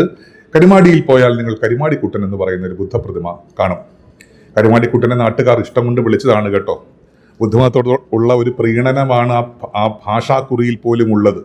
അദ്ദേഹത്തെ വിളിക്കുന്നത് കരുമാടിക്കുട്ടനാണ്. പ്രിയങ്കരനായിട്ടുള്ളൊരു ദേവതയായി, ഡൈറ്റിയായി പൊതുജനങ്ങൾ കരുതിപ്പോയിരുന്നു. കരുമാടിക്കുട്ടൻ AD 8 or 9 നിർമ്മിക്കപ്പെട്ട പ്രതിമയാണ്, ബുദ്ധപ്രതിമയാണ് എന്ന് നമ്മൾ തീരുമാനിച്ചിട്ടുണ്ട്. ഐക്കണോഗ്രഫിയും ഐക്കണോമെട്രിയും, വീണ്ടും ഫൈനാൻസിലേക്ക് നമ്മൾ വരികയാണ്. ഐക്കണോഗ്രഫിയും ഐക്കണോമെട്രിയും കാണിക്കുന്നത് അനുരാധപുരം ശൈലിയിലുള്ള ഒരു ബുദ്ധപ്രതിമയാണ് അതെന്നാണ്. നോക്കൂ, അപ്പോൾ ആലപ്പുഴയ്ക്ക് അടുത്തൊരു ഗ്രാമത്തിനകത്ത് വയലേലകളുടെ നടുവിലായി ഒരു ബുദ്ധപ്രതിമ നിലനിൽക്കുന്നു. തൊട്ടപ്പുറത്തോട്ട് പോയാൽ പള്ളിക്കൽ എന്ന സ്ഥലത്തേക്ക് നമ്മൾ എത്തും. അവിടെ പള്ളിക്കൽ എന്ന് പറയുന്ന സ്ഥലം ഇപ്പോൾ ഒരു ദേവീക്ഷേത്രമാണ്. ആ ദേവീക്ഷേത്രത്തിൻ്റെ വളപ്പിന് പുറത്ത് മറ്റൊരു ബുദ്ധൻ ഇരിപ്പുണ്ട്. ഇപ്പോഴും ചെന്നാൽ കാണാം. ഏതാണ്ട് കരുമാടിക്കുട്ടൻ്റെ അത്രയും പൊക്കമുള്ള മറ്റൊരു പ്രതിമ. നാട്ടുകാർ അതിനെ പള്ളിക്കൽ പുത്തരച്ചൻ എന്നാണ് വിളിക്കുന്നത്. പുത്തരച്ചൻ ബുദ്ധരച്ചനാണ് കേട്ടോ. അച്ഛനൊരു വിശേഷണമാണ്, ബുദ്ധനാണ്. പള്ളിക്കൽ ഇരിക്കുന്ന ബുദ്ധൻ എന്നാണ് അർത്ഥം. ഈ പള്ളി എന്നൊക്കെയുള്ള സ്ഥലനാമം പോലും ബൗദ്ധികമാണ് എന്ന് നമുക്കറിയാം. പള്ളി എന്ന് പറയുന്ന പാലി ഭാഷാ പദം കൊണ്ട് നിർമ്മിച്ച എത്രയോ സ്ഥലനാമങ്ങളാണ് കേരളത്തിൽ ഉള്ളത്. ഞങ്ങളുടെ അടുത്ത്, ഞാൻ തന്നെ ജനിച്ചത് പള്ളിപ്പാട്ടാണ്. തൊട്ടപ്പുറത്ത് കാർത്തികപ്പള്ളിയുണ്ട്, അപ്പുറത്ത് പള്ളിക്കലുണ്ട്. ഇങ്ങനെ പള്ളി ചേർന്ന് വരുന്ന നിരവധി സ്ഥലനാമങ്ങൾ കൊണ്ട് സമൃദ്ധമാണ് കേരള ഭൂമിക എന്ന് പറയുന്നത്. ബുദ്ധമതത്തിന് പലതരത്തിലുള്ള ശ്രേണികളുണ്ട്. ബുദ്ധമതത്തിന് പല തരത്തിലുള്ള കാറ്റഗറികളുണ്ട്. അതിലൊരു പ്രധാനപ്പെട്ട ഒരു കാറ്റഗറിയാണ് ഈ തേരവാദം എന്ന് പറയുന്നത്. സ്ഥവിരവാദം എന്ന് സംസ്കൃതം, തേരവാദം എന്ന് പാലി ഭാഷാപദം. ഈ തേരവാദത്തിൻ്റെ അലയൊലികളായിരുന്നു ഒരു കാലത്ത് കേരളത്തിൽ മുഴങ്ങിയിരുന്നത്.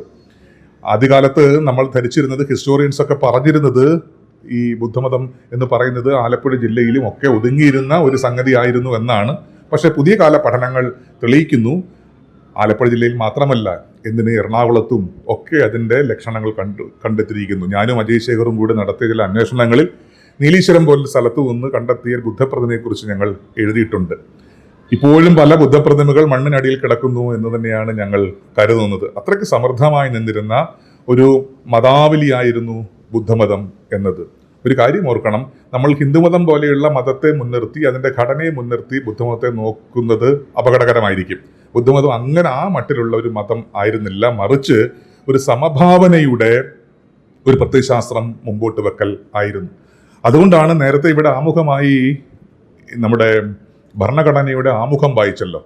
ആമുഖം തയ്യാറാക്കിയതിൽ പ്രധാനിയാണ് അംബേദ്കർ എന്ന് നമുക്കറിയാം. എന്തുകൊണ്ടാണ് അംബേദ്കർ ബുദ്ധിസം സ്വീകരിക്കുന്നതെന്ന് ചോദിച്ചാൽ, ഹിന്ദുമതം ഒരു വശത്ത് നിരവധിയായ ജാതി ശ്രേണികളെ ഉണ്ടാക്കിയപ്പോൾ, അല്ലെങ്കിൽ അസമത്വങ്ങളെ സൃഷ്ടിച്ചപ്പോൾ, ബുദ്ധമതം എന്നത് സമഭാവനയെക്കുറിച്ചും ബ്രദർഹുഡിനെ കുറിച്ചും സംസാരിച്ചു. വിലപ്പെട്ട വാക്കാണ്. ഞാനിത് പറഞ്ഞു വരുന്നത് കലയും ഇതാണ് ചെയ്യുന്നത് എന്ന് പറയാനാണ്. കല തമ്മിലടിപ്പിക്കാനല്ല ചെയ്യുന്നത്, ചേർത്ത് വെക്കാനാണ് ചെയ്യുന്നത്. അത് കലരലിൻ്റെ രാഷ്ട്രീയത്തെക്കുറിച്ചാണ് പറയുന്നത്, ഹൈബ്രിഡിറ്റിയെക്കുറിച്ചാണ് അത് പറയുന്നത്. കലനം ചെയ്യുന്നതാണ് കല എന്ന് നമ്മൾ ഭാഷാവൃത്താന്തങ്ങളിൽ പറയും, കലനം ചെയ്യുന്നതാണ് കല എന്നത്.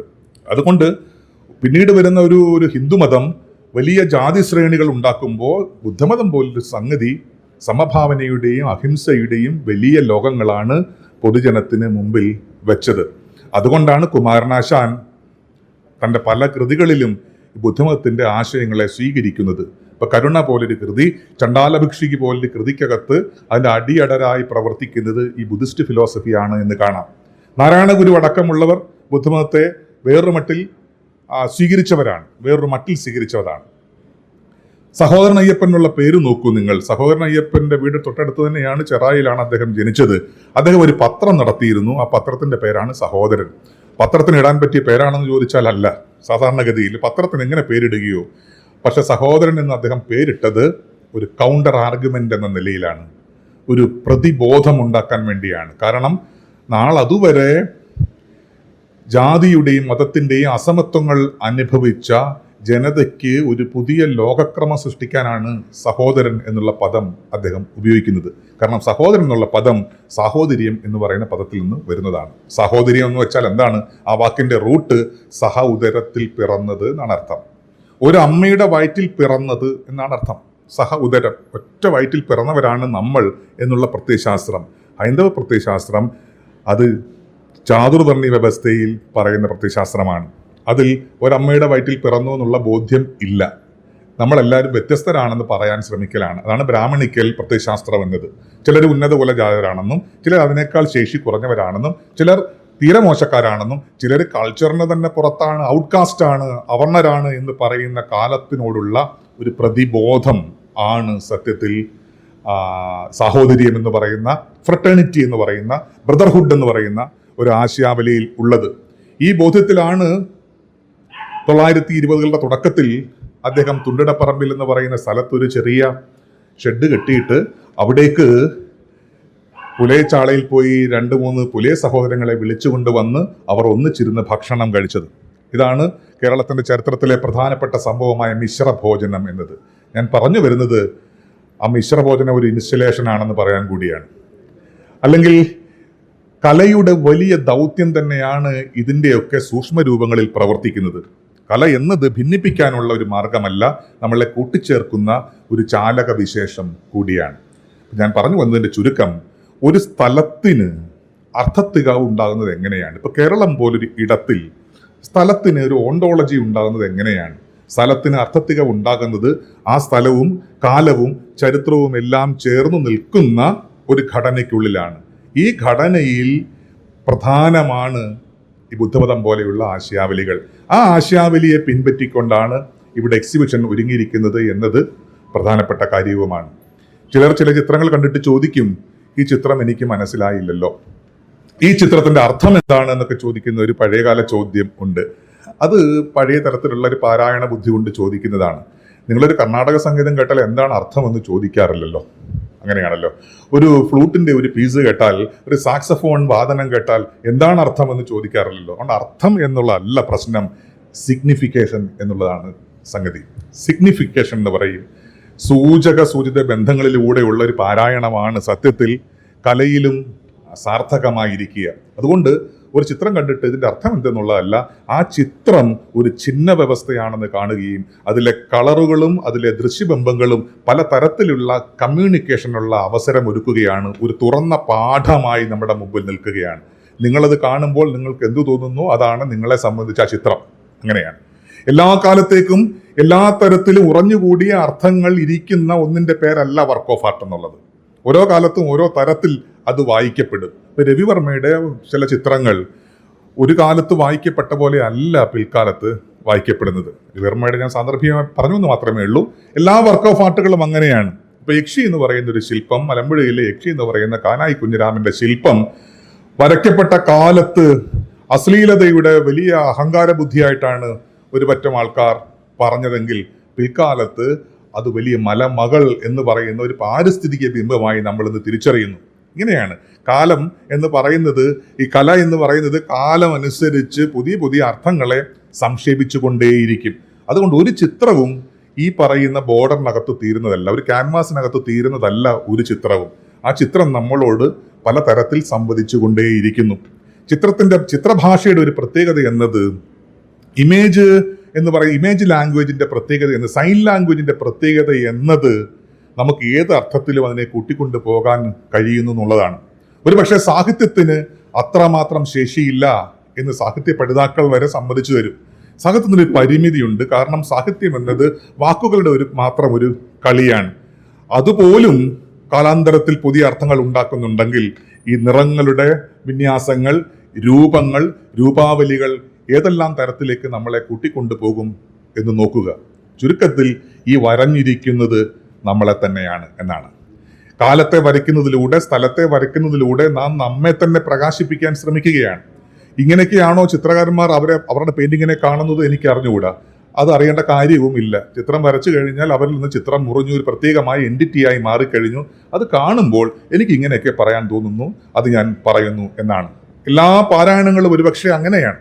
ഖസാക്കിന്റെ ഇതിഹാസം പോലെ ഒരു കൃതി എഴുതപ്പെട്ട കാലത്ത് 1000 പേരിൽ താഴെ മാത്രം ആൾക്കാർ വായിച്ച കൃതിയാണെങ്കിൽ ഇന്ന് ക്ലാസ് മുറികളിലും ഒക്കെയായി ലക്ഷക്കണക്കിന് കോപ്പികൾ അച്ചടിക്കുകയും രവിയുടെ അയനത്തെക്കുറിച്ച് നമ്മൾ നിത്യേന സംസാരിച്ചു കൊണ്ടിരിക്കുകയും ചെയ്യുന്നു. കാലാതിവർത്തിയായി തീരുന്ന നോവൽ, കാലാതിവർത്തിയായി തീരുന്ന പെയിന്റിങ്ങുകൾ, കാലാതിവർത്തിയായി തീരുന്ന സിനിമകൾ, കാലാതിവർത്തിയായി തീരുന്ന നാടകങ്ങൾ. ഇങ്ങനെയാണ് കല നമ്മോട് ചെയ്യുന്നത് എന്തെന്ന് ചോദിച്ചാൽ ഇതൊക്കെ തന്നെയാണ്. ഭാവിയിലേക്കുള്ള ചില ഉപാദാനങ്ങളായി ഇവ പ്രവർത്തിക്കും. അത് വളരെ പ്രധാനപ്പെട്ട ആശയമാണ്. ഉത്തമമായ കല എന്നത് ഭാവിയിലേക്കുള്ള, ഫ്യൂച്ചറിലേക്കുള്ള നോട്ടമാണ്, പെർസ്പെക്റ്റീവ് ആണ് എന്ന് പറയാം. ഭൂതകാല അനുഭവങ്ങളാണ് വരയ്ക്കുന്നത് കേട്ടോ. ഒരാൾ വരയ്ക്കുമ്പോൾ ആ വരയുന്ന ആൾ, അല്ലെങ്കിൽ വരയ്ക്കുന്ന ആൾ, ചിത്രം വരയ്ക്കുന്ന ആൾ, പെയിന്റിങ് നടത്തുന്ന ആൾ, അല്ലെങ്കിൽ ശില്പം കൊത്തുന്ന ആൾ, അല്ലെങ്കിൽ ഒരു വർക്ക് ഓഫ് ആർട്ട് ഉണ്ടാക്കുന്ന ആൾ, അയാൾക്ക് അതുവരെയുള്ള ബോധ്യങ്ങൾ വെച്ചിട്ടായിരിക്കും ചെയ്യുക. ആ അർത്ഥത്തിൽ ഭൂതകാലമാണ് അയാൾ പ്രവർത്തിക്കുന്നത്. പക്ഷേ ആ വരയ്ക്കുന്ന പ്രോസസ്സ് എന്ന് പറയുന്നൊരു സംഗതിയുണ്ട്. ആ പ്രോസസ്സ് നടക്കുന്നത് വർത്തമാന കാലത്തിലാണ്. ആ പ്രോസസ്സിങ്, വരയുടെ പ്രോസസ്സ് എന്നുള്ളത് വളരെ പ്രധാനമാണ്. ഒരു പ്രോസസ്സ് കഴിഞ്ഞ വസ്തുവാണ് ഇതെങ്കിലും പ്രോസസ്സ് തുടരുന്ന വസ്തു കൂടിയാണ് കലാവസ്തുക്കൾ. ഇത് പുതിയ കലയെ സംബന്ധിച്ച, പ്രത്യേകിച്ച് ഫൈൻ ആർട്ടിനെ സംബന്ധിച്ച ഒരു പുതിയ ആശയലോകമാണ്. നമ്മൾ പറയുന്ന ചിത്രകലാ നിരൂപകർക്ക് പറയുന്ന പുതിയ ആശയങ്ങളിൽ ഒന്നാണ്, പ്രത്യേകിച്ച് പോസ്റ്റ് മോഡേൺ നിരൂപകർ പറയുന്ന പുതിയ ആശയങ്ങളിൽ ഒന്നാണ് വരയ്ക്കപ്പെടുക എന്ന് പറയുന്ന ഒരു പ്രോസസ്സ് അവസാനിക്കാതെ പെയിന്റിങ്ങിനകത്ത് ഇങ്ങനെ നിലീനമായിരിക്കുന്നു. പ്രോസസ്സ് തുടരുകയാണ്. കൊണ്ട് വർത്തമാനകാലം തുടരുന്ന കലാസൃഷ്ടികളാണ് ഇത്തരം പെയിന്റിങ്ങുകൾ എന്ന് പറയാം. അത് എന്തിനെന്ന് വെച്ചാൽ അത് ഭാവി കാലത്തേക്കുള്ള ചില നോട്ടങ്ങളെ സമ്മാനിക്കുന്നു. ഭാവി കാലത്തേക്കുള്ള ചില ചൂണ്ടുപലകയായി, ഭാവി കാലത്തേക്കുള്ള ചുട്ടെഴുത്തുകളായി ഇത്തരം പെയിന്റിങ്ങുകൾ പ്രവർത്തിക്കുന്നു. അപ്പോൾ ചുരുക്കത്തിൽ ചിത്രകല പോലെയുള്ള വർക്ക് ഓഫ് ആർട്ടുകൾ ഭൂത, വർത്തമാന, ഭാവി കാലങ്ങളുടെ ഒരു സമന്വയമാണ് എന്ന് പറയാം. ആ അർത്ഥത്തിലും അത് സമ്പൂർണമായി ടെമ്പറലാണ്. അത് 3 കാലങ്ങളെയും ചേർത്ത് വെക്കുന്ന ഒരു അനുഭവമായി മാറുന്നു. അനുഭവം എന്ന് പറയുന്നത് നിസ്സാരപ്പെട്ട കാര്യമല്ല കേട്ടോ. അനുഭവത്തിലാണ് നമ്മൾ നിൽക്കുന്നത്. ഈ സംസ്കാരത്തെക്കുറിച്ചൊക്കെയുള്ള പഠനങ്ങളിൽ നമ്മൾ എപ്പോഴും പറഞ്ഞ കാര്യമുണ്ട്. ഒരു കാലത്ത് എന്താണ് culture, what is meant by culture എന്നൊക്കെ ചോദിക്കുമ്പോൾ ഉത്തരം പറഞ്ഞ രീതിയിലല്ല നമ്മളിന്ന് ഉത്തരം പറയുന്നത്. നമ്മളിന്ന് പറയും അനുഭവങ്ങളുടെ കൂട്ടത്തിന്റെ പേരാണ് സംസ്കാരം എന്നാണ്. അനുഭവങ്ങളുടെ കൂട്ടത്തിന്റെ പേരാണ് സംസ്കാരം എന്നാണ്. ഈ റൈമണ്ട് വില്യംസിനെ പോലെ ഒരു പണ്ഡിതൻ പറയും, സ്ട്രക്ചർ ഓഫ് ഫീലിംഗ് എന്നൊരു വാക്ക് പറയും. അനുഭൂതി ഘടന എന്നാണ്, അനുഭൂതികളുടെ ഘടന. ഈ അനുഭൂതി ഘടനയുടെ പേരാണ് ഒറ്റ വാക്കിൽ സംസ്കാരം എന്നത്. അത്തരം അനുഭൂതി ഘടന സൃഷ്ടിക്കുന്നതിൽ നമ്മുടെ പെയിന്റിങ്ങുകൾ വഹിക്കുന്ന പങ്ക് നിസ്സാരം അല്ല. പക്ഷെ നമ്മൾ അങ്ങനെ നോക്കിക്കാണാറില്ല. നമ്മുടെ കാലത്തെ മാറ്റിയെടുക്കുന്നതിൽ, നമ്മുടെ സ്ഥലത്തെ പുതുക്കുന്നതിൽ നമ്മൾ മറ്റു പല ബലവിശേഷങ്ങളെയും കുറിച്ച് പറയും. ഇപ്പൊ നവോത്ഥാനാനന്തരം വരുന്ന കേരളത്തിന്റെ പരിണാമം നോക്കുമ്പോൾ അതിൽ നാടകം വഹിച്ച പങ്കിനെ കുറിച്ച് പറയും, സാംബശിവൻ വഹിച്ച പങ്കിനെ കുറിച്ച് പറയും, അല്ലെങ്കിൽ ചില സാഹിത്യകൃതികൾ വഹിച്ച പങ്കിനെ കുറിച്ച് പറയും. പക്ഷെ നമ്മൾ അവിടെ ഉപോത്ബലകമായി പെയിന്റിംഗ് അടക്കമുള്ള കലാരൂപങ്ങളെ അങ്ങനെ ചേർത്ത് വെക്കാറില്ല. അതൊരു പക്ഷേ കേരളത്തിലെ കലാനിരൂപണത്തിലെ ഒരു തരക്കേടായിട്ട് എനിക്ക് തോന്നിയിട്ടുണ്ട്. കേരളം കലാനിരൂപണത്തിലെ ഹിസ്റ്ററി ഓഫ് ആർട്ട് എന്ന് പറയുന്ന സംഗതിയിൽ ആർട്ട് ഹിസ്റ്ററിക്കകത്തെ ഒരു തരക്കേടാണെന്ന് തോന്നിയിട്ടുണ്ട്. നമ്മൾ കേരളത്തിന്റെ പരിണാമത്തെ അടയാളപ്പെടുത്തുമ്പോൾ ഇപ്പം നവോത്ഥാനം മുതൽ ഇങ്ങോട്ട് വരുന്ന ആധുനിക കേരള രൂപീകരണം, പൊതുമണ്ഡല രൂപീകരണം, പിന്നീട് പറയുന്ന ഒന്നാം മന്ത്രിസഭ, അതിനുശേഷം വരുന്ന ഒരു പുതിയ കേരളം, നവകേരളം, ഇതിനെയൊക്കെ സൃഷ്ടിക്കുന്നതിൽ മറ്റു ചില ബിംബമാലികകളാണ് നമ്മൾ വെക്കുന്നത്. ചില രാഷ്ട്രീയ പ്രസ്ഥാനങ്ങൾ, അതേപോലെ തന്നെ ചില വ്യക്തികളുടെ മൂവ്മെന്റുകൾ, ഇങ്ങനെ പറഞ്ഞു പോവുകയാണ് ചെയ്യുന്നത്. മറ്റു കലകളെക്കുറിച്ചും നമ്മൾ പറയാറുണ്ട്, നാടകമടക്കമുള്ള കലകളെക്കുറിച്ച് പറയാറുണ്ട്, സിനിമയടക്കമുള്ള കല എങ്ങനെയാണ് കേരള സമൂഹത്തെ മാറ്റിത്തീർത്തത് എന്ന് പറയാറുണ്ട്. പക്ഷെ നമ്മുടെ പെയിന്റിങ്ങുകൾ അതിനകത്ത് വഹിച്ച പങ്കിനെ കുറിച്ച് നമ്മൾ പൊതുവെ പറയാറില്ല. അപ്പം എനിക്ക് തോന്നിയ ഒരു കാര്യം, കേരളത്തിനകത്ത്, എനിക്ക് ഇത്തരം സ്പേസിലല്ലേ ഇത് പറയാൻ പറ്റുള്ളൂ, കൊണ്ട് പറയുകയാണ്, കേരളത്തിനകത്ത് ചിത്രകലാ നിരൂപണം എന്ന് പറയുന്നത് ഏറ്റവും ബാലാരിഷ്ടതയിലാണ് നിൽക്കുന്നത് എന്ന് തോന്നുന്നു. ചെയ്യുന്നവരൊക്കെ വൃത്തിയായിട്ട് ചെയ്യുന്നുണ്ട് കേട്ടോ. ഇപ്പൊ കവിതാ ബാലകൃഷ്ണനെ മറന്നുകൊണ്ടല്ല, വിജയകുമാർ മേനോനെ മറന്നുകൊണ്ടല്ല പറയുന്നത്. പക്ഷേ കലാനിരൂപണം എന്ന് പറയുന്നത് വലിയ ഒരു ഡിസ്കോഴ്സായി വരേണ്ടതുണ്ട് എന്ന് തോന്നുന്നുണ്ട്. എന്ന് വെച്ചാൽ ഇന്നൊരു കുഞ്ഞ് സിനിമ കണ്ടാലും, സിനിമ കാണുന്നതിന് മുമ്പ് നമ്മൾ 2 കുറിപ്പ് എഴുതിയിട്ടാണ് സിനിമ കാണാൻ കയറുന്നത്. സിനിമാ നിരൂപണത്തിന്റെ ഒരു ചെറിയ ധാരയാണ് കേട്ടോ. ഇന്റർവെൽ വരെ കണ്ടിട്ട് പുറത്തിറങ്ങിയിട്ട് ആ സിനിമയെക്കുറിച്ച് 10 കമന്റ് ഒപ്പം തന്നെ നമ്മൾ ഫേസ്ബുക്കിൽ പോസ്റ്റ് ചെയ്യും. സീരിയസ് ആയിട്ടുള്ള സിനിമാ നിരൂപണം അല്ലെങ്കിലും അതിനെക്കുറിച്ച് വർത്തമാനം പറയുന്നു എന്നത് വളരെ പ്രധാനപ്പെട്ട കാര്യമാണ്. സിനിമ കഴിഞ്ഞാലോ ദീർഘമായിട്ടുള്ള കമന്റുകളും ഒക്കെ എഴുതും. അശ്വന്ത് ഗോക്കിനെ പോലെയുള്ള ആൾ ഒരു വീഡിയോ തന്നെ ചെയ്യും. ഉണ്ണിയെ പോലെ ഒരു വ്ളോഗർ ദീർഘമായി സംസാരിക്കും. GP രാമചന്ദ്രനെ പോലെയോ അല്ലെങ്കിൽ വെങ്കടേശ്വരനെ പോലെയോ ഞാനും ഒക്കെ അല്പം എഴുതുന്ന ആളാണ്. നമ്മളും ഒക്കെ ഇങ്ങനെ ദീർഘമായി ആ സിനിമയെക്കുറിച്ച് ഇങ്ങനെ കീറി മുറിച്ച് പറയും. പക്ഷെ ചിത്രകലയെ സംബന്ധിച്ച് നമ്മൾ എത്ര പേർ സംസാരിക്കുന്നുണ്ട്, എത്ര പേർ എഴുതുന്നുണ്ട് എന്നുള്ള ചോദ്യം വളരെ പ്രധാനപ്പെട്ട ചോദ്യമാണ്. എപ്പോഴും ഒരു കലാവസ്തു, ആ കലാവസ്തുവിന്റെ അസ്തിത്വം, കലാവസ്തുവിന്റെ എൻറ്റിറ്റി എന്ന് പറയുന്നത് അതിനെക്കുറിച്ചുള്ള ചർച്ചകൾ കൂടി ചേരുമ്പോഴാണ്. ഇപ്പം നോവൽ എന്ന് പറഞ്ഞാൽ നോവൽ നിരൂപണം കൂടി ചേരുന്നതാണ് നോവൽ. നമ്മൾ സാധാരണ KGSന്റെ കവിതയിൽ പറയുന്നത് പോലെ കണ്ടാണ് കടൽ ഇത്ര വലുതായത്. കടലിനെ കുറിച്ച് പറഞ്ഞുമാണ് കടൽ ഇത്ര വലുതായത്. കടൽ സ്വയം വലുതായതല്ല. അതിനെക്കുറിച്ചുള്ള പറച്ചിലുകൾ, നറേറ്റീവുകൾ, അതിനോടുള്ള സംവാദ ബുദ്ധികൾ, ഇതെല്ലാം ചേർന്നിട്ടാണ് കടൽ വലിയ നിത്യവിസ്മയ സാന്ദ്രമായി നമ്മുടെ മുമ്പിൽ നിൽക്കുന്നത്. എല്ലാം അങ്ങനെയാണ്. പക്ഷെ കേരളത്തിനകത്തെ ഈ കലയെ സംബന്ധിച്ചുള്ള ചർച്ചകൾ അതൊക്കെ തന്നെ ഒരു കോഫി ഷോപ്പിനകത്തുള്ള വർത്തമാനങ്ങളായി ചുരുങ്ങിപ്പോവുകയാണ് ചെയ്യുന്നത്. ഞാൻ പറഞ്ഞത് ഇത്തരം ഗാലറി സ്പേസിൽ നടക്കുന്ന കാഴ്ചകൾ മാത്രമല്ല, അതിനെക്കുറിച്ചുള്ള വർത്തമാനങ്ങളും അതിനെക്കുറിച്ചുള്ള ദൈക്ഷണികമായ എഴുത്തും വരേണ്ടതുണ്ട്. കലയെക്കുറിച്ച് നമുക്ക് സംസാരിക്കേണ്ടതുണ്ട്. അതിനാവശ്യമായ ടൂളുകൾ നമ്മൾ വികസിപ്പിച്ചെടുക്കേണ്ടതായി ഉണ്ട്. പ്രത്യേകിച്ച് തദ്ദേശീയമായ വിഷയങ്ങൾ പറയുമ്പോൾ, ഇപ്പോൾ എക്സ്പ്രഷനിസം പോലെ ഇംപ്രഷനിസം പോലെയുള്ള പെയിന്റിങ്ങുകളെ കുറിച്ച് പറയുമ്പോൾ അതിൻ്റെ ചില മൊഡാലിറ്റികൾ നമുക്ക് ഫ്രഞ്ചിൽ നിന്ന് ഫ്രാൻസിൽ നിന്ന് ലഭ്യമായിട്ടുണ്ട്.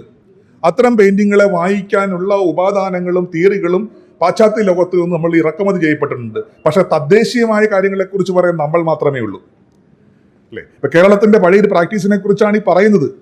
അല്ലെങ്കിൽ ഇന്ത്യയുടെ തന്നെ, അല്ലെങ്കിൽ നേപ്പാളിന്റെ, അല്ലെങ്കിൽ ബർമ്മയുടെ തേരവാദ ബുദ്ധമതം ഒരു കാലത്ത് നിലയുറപ്പിച്ച സ്ഥലത്ത് മൺസൂൺ മൈൻഡ്സ്കേപ്സ് എന്ന് പറയുന്ന അർത്ഥങ്ങൾ എന്തൊക്കെ സംസ്കാരത്തെയാണ് ഉൽപ്പാദിപ്പിക്കുന്നത് എന്ന് നമ്മൾ പറയാൻ ബാധ്യസ്ഥരാണ്.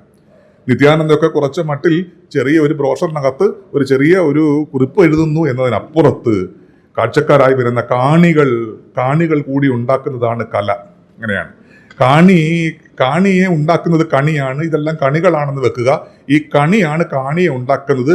ഈ കാണി കൂടിയാണ് കണിയെയും ഉണ്ടാക്കുന്നത്. ഇതിനകത്ത് റെസിപ്രോക്കാലിറ്റി ഉണ്ട്. അങ്ങനെയാണ്.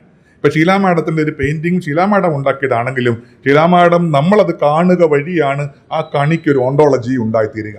അപ്പൊ അജയ് ശേഖർ വരച്ച ചിത്രം, പ്രസാദിന്റെ ചിത്രം, പേരറിയാത്ത ഒരുപാട് ആർട്ടിസ്റ്റുകൾ ഇരിപ്പുണ്ട്. നിങ്ങളുടെയൊക്കെ ചിത്രങ്ങളെ ഒരു കണിയായി, ഒരു വിഷ്വലായി നമ്മൾ കാണുമ്പോൾ ആ വിഷ്വലിന് ഒരു വിഷ്വാലിറ്റി ലഭിക്കുന്നത്, അതിനൊരു വിഷ്വൽ പ്രോസസ്സ് ലഭിക്കുന്നത് എൻ്റെ കണ്ണിൽ കൂടിയാണ്. അതിനെ ക്രിട്ടിക്ക് ചെയ്യാൻ അർത്ഥം വിമർശിക്കുക എന്നല്ല, അതിലെ ഓരോ ബിംബങ്ങളെയും അഴിച്ചെടുത്ത് സംസാരിക്കാനുള്ള ഒരുതരം കലയുടെ ഭാഷ നമ്മൾ വികസിപ്പിച്ചുകൊണ്ടിരിക്കുന്നു. നമ്മൾ ഒരു ഫോട്ടോ എടുക്കാനുള്ള ബാക്ക്ഗ്രൗണ്ടായിട്ട് മാത്രമാണ് ഗാലറി സ്പേസുകളെ പൊതുവെ കാണുക. അങ്ങനെയാണല്ലോ. ഗാലറി സ്പേസുകളെ പൊതുവെ നമുക്കൊരു ചിത്രം എടുക്കാനുള്ള ബാക്ക്ഗ്രൗണ്ട് എന്ന നിലയിലാണ് ഇപ്പോഴും പൊതുമലയാളി അല്ലാത്തവരുണ്ട് കേട്ടോ. പൊതു മലയാളി കാണുന്നത് നമുക്കുള്ളൊരു ബാക്ക്ഗ്രൗണ്ട് എന്നാണ്. പഴയ കാലത്തും അങ്ങനെയായിരുന്നു. പ്രകൃതിയെ നമ്മൾ കാണാൻ പോകുന്നത് എവിടെയാണ്? ഇടുക്കിയിലാണ് പ്രകൃതി എന്ന് നമ്മൾ ധരിച്ചിട്ടുണ്ട്. അങ്ങനെയാണല്ലോ. ടൂറിസത്തിന്റെ ഒരു കള്ളക്കളിയാണ് കേട്ടോ അത്. കാരണം നമ്മൾ ടൂർ പോകുന്നത് എങ്ങോട്ടാണെന്ന് ചോദിച്ചാൽ ഹൈറേഞ്ചിലേക്ക് ടൂർ പോകുന്നു, ഹൈറേഞ്ചിൽ പോകുന്നു. എന്നിട്ട് ഹൈറേഞ്ചിൽ പോയിട്ട് മലമടക്കുകളുടെ മുമ്പിൽ നിന്ന് ചിത്രം എടുക്കുന്നു.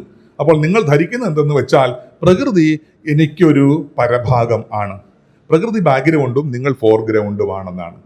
സത്യത്തിൽ ഇതൊരു മുതലാളിത്തം ഉണ്ടാക്കുന്ന ഒരു ഉദ്ദേശ്യമാണ്. കാരണം നിങ്ങളാണ് പ്രധാനം, മനുഷ്യനാണ് പ്രധാനം എന്നും ബാക്ക്ഗ്രൗണ്ട് എന്ന് പറയുന്നത് നിങ്ങൾക്ക് വശംവദ ആകാനുള്ള വളരെ പാസീവായ ഒരു സംഗതിയാണ് എന്നുമാണ്. ഇതിനെ തിരിച്ചിടുകയായിരുന്നു ബുദ്ധിസം വസയിലൂടെ എന്നാണ് ഞാൻ പറയാൻ വന്നത്. പുതിയ കാലത്തോടുള്ളൊരു സമരമുഖം കൂടിയാണ് ഈ പറയുന്ന പെയിന്റിങ്ങിലൊക്കെ നിലീനമായിരിക്കുന്നത്. എന്ന് വെച്ചാൽ പ്രകൃതി എന്ന് പറയുന്നത് മനുഷ്യന്റെ തുടർച്ചയാണ്. പ്രകൃതി എന്ന് പറയുന്നത് എനിക്ക് പുറത്തല്ല. നമ്മൾ അങ്ങനെയാണല്ലോ ആധുനിക കാലത്ത് നമ്മൾ പറയുന്നത് പ്രകൃതി എനിക്ക് പുറത്താണ് എന്നാണ്. ഞാൻ പ്രകൃതിയുടെ ഭാഗമല്ല, അതുകൊണ്ട് ഞാൻ അതിന് ഫ്രണ്ടിൽ പോയി ഫോട്ടോ എടുക്കും. കാരണം നിങ്ങൾ വേറൊരാളാണ്. ഹ്യൂമൻ ബീയിങ് എന്ന് പറയുന്നത്, ഒരു മോഡേൺ ഹ്യൂമൻ ബീയിങ് എന്ന് പറയുന്നത് വേറൊരാളാണ്. നിങ്ങൾക്ക് ബാക്കിൽ ഇങ്ങനെ നിവർന്നു കിടക്കുന്ന ഒരു പശ്ചാത്തലം മാത്രമാണ് പ്രകൃതി എന്നത്. പക്ഷെ പുതിയ ഭാഷ്യവും പഴയ ഭാഷ്യവും അങ്ങനെയല്ല. നിങ്ങൾ പ്രകൃതിയുടെ തുടർച്ചയാണ്, ആ കണ്ണിയിലെ ഒരാൾ മാത്രമാണ് എന്നാണ്. ഈ ഒരു ബോധം ഈ പഴയ ബുദ്ധിസ്റ്റ് ആചാരത്തിന്റെ പിന്നിലുണ്ട്, ഈ വസയിൽ ഉണ്ട്. ആ വസയെ നമ്മൾ ആഘോഷിക്കുക വഴി നമ്മൾ ഒരു പുതിയ എക്കോളജിക്കൽ പെർസ്പെക്റ്റീവിനെ പുനരുൽപ്പാദിപ്പിക്കാൻ ശ്രമിക്കുകയാണെന്ന് എനിക്ക് തോന്നുന്നു. അങ്ങനെയൊക്കെയുള്ള രാഷ്ട്രീയ മൂല്യങ്ങൾ ഇന്നത്തെ ഈ പറയുന്ന പെയിന്റിംഗ് എക്സിബിഷന് ഉണ്ട്. അത് വേറെ തരത്തിലുള്ള ഒരു തിരിച്ചുപിടിക്കൽ ആണ്. തിരിച്ചുപിടിക്കൽ എന്ന് പറയുന്ന വാക്കൊക്കെ കുഴപ്പം പിടിച്ച കാലത്താണ് നമ്മൾ ജീവിക്കുന്നത്. കാരണം പലരും പഴയ തിരിച്ചുപിടിക്കാൻ ശ്രമിക്കുന്നുണ്ട്.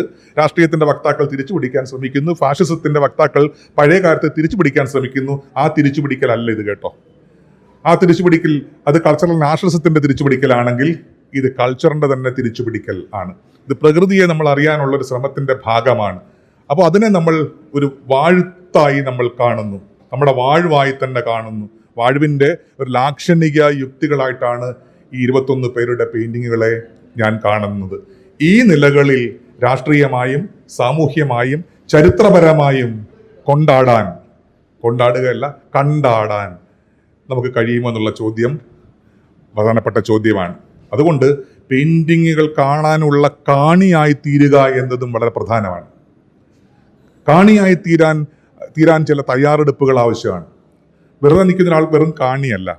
പെയിന്റിങ്ങുകൾ കാണാനുള്ള ഒരു കാഴ്ചശീലം നമ്മൾ ഉണ്ടാക്കിയെടുക്കേണ്ടിയിരിക്കുന്നു. അത്തരത്തിലുള്ളൊരു സ്കൂളിങ്ങും ഒരുപക്ഷെ നമുക്ക് ആവശ്യമാണ്. ചെറുതാണെങ്കിലും ചെറിയ കൂട്ടമാണെങ്കിലും അതിലേക്കുള്ള ചില നോട്ടങ്ങളാണിത് എന്ന് ഞാൻ മനസ്സിലാക്കുന്നു.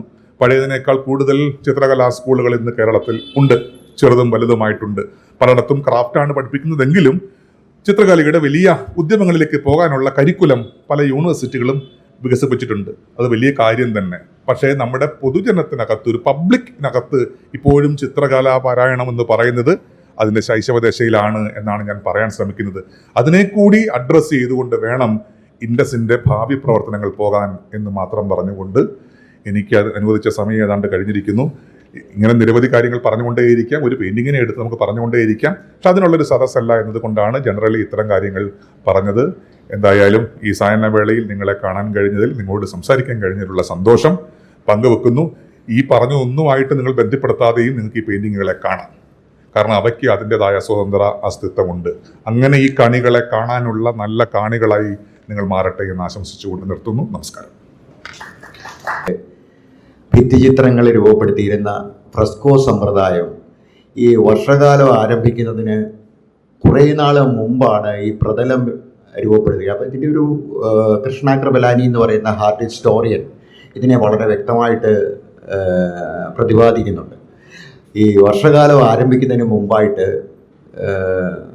കട്ടിയുള്ള തുണികൾ കൊണ്ട് മറച്ച് ഈ ഈർപ്പം ഈ ചൈത്യവിഹാരങ്ങൾക്കുള്ളിൽ അല്ലെങ്കിൽ ഗുഹകൾക്കുള്ളിൽ ഇത് നിലനിർത്തുകയും ആ നിലനിർത്തിക്കൊണ്ട് വന്നിരുന്ന ഒരു പാരമ്പര്യം നമുക്കറിയാം. ഇത് വന്ന് അജന്തയിൽ നിന്ന് ആരംഭിച്ച് തെക്കോട്ട് വന്ന് നമ്മുടെ മട്ടാഞ്ചേരി പാലസിലും കുണ്ടലീയപുരത്തും കൃഷ്ണപുരം പാലസിലൂടെ അത് ശ്രീലങ്ക വരെ എത്തിച്ചേരുന്ന ഒരു വലിയ യാത്രയുണ്ട്. അപ്പോൾ ഇതിലുണ്ടായിരുന്ന മുഴുവൻ തരത്തിലുള്ള ഈ ഫ്രെസ്കോ സമ്പ്രദായത്തിലുള്ള ഭിത്തിചിത്രങ്ങളുടെ വരകളൊക്കെ രൂപപ്പെട്ടിരിക്കുന്നത് ഈ വർഷകാലം വരുമ്പോൾ ഇവരെല്ലാവരും ഈ ഇതിനുള്ളിലേക്ക് മാറുകയും അവിടെ ഈ ബുദ്ധ സന്യാസികളായിരുന്ന ചിത്രകാരന്മാർ ഇതിൽ ഏർപ്പെടുകയും ചെയ്യുകയും അതിനെ നിലനിർത്തിക്കൊണ്ട് പോന്നിരുന്ന ഒരു എന്താ പറയുന്ന ഒരു മോയ്സ്ചർ എഫക്റ്റ് എന്ന് പറയുന്നത് അത് വളരെ 3 മാസക്കാലം അത് നിലനിന്ന് പോകുന്ന ഒരു ഇതിനെ രൂപപ്പെടുത്തിയെടുത്തു എന്ന് പറയുന്ന ഒന്ന്.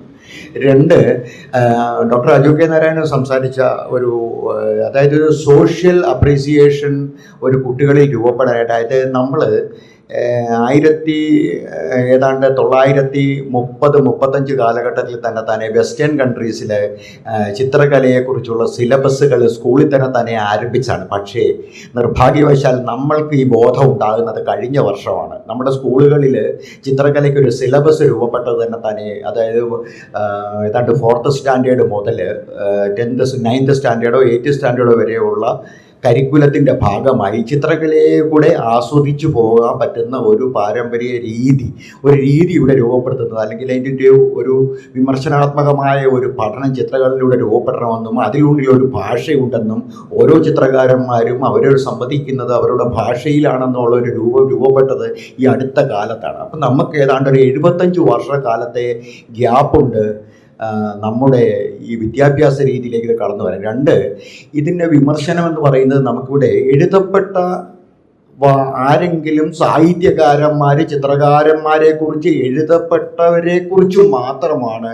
ഇവിടുത്തെ ഒരു സാഹിത്യ സമ്മേളനത്തിലോ അതുപോലെ തന്നെ ഒരു മൂവ്മെൻറ്റിനെ കുറിച്ച് സംസാരിക്കുന്ന സ്ഥലത്ത് ചിത്രകല വിഷയമാകുന്നത്. അതുകൊണ്ട് തന്നെ പ്രീ മോഡേണിറ്റിയുടെ വിഷയമല്ല ചിത്രകല അല്ലെ ശില്പകല, അത് കഴിഞ്ഞ് മോഡേണിറ്റിയുടെ വിഷയമല്ല, ഉത്തരാധുനികതയുടെ വിഷയമല്ല, ഇന്ന് പോസ്റ്റ് മോഡേണിറ്റിയുടെയും ഒരു വിഷയമല്ല ചിത്രകല എന്ന് പറയുന്നത്. അപ്പോൾ ഈ സാഹിത്യം കൈകാര്യം ചെയ്യുന്ന ഒരു ആൾക്കാർ പോലും ഇവർ പറയുന്ന പ്രഗത്ഭരായ ഇപ്പോൾ തന്നെ ഇവിടുത്തെ പ്രമുഖരായ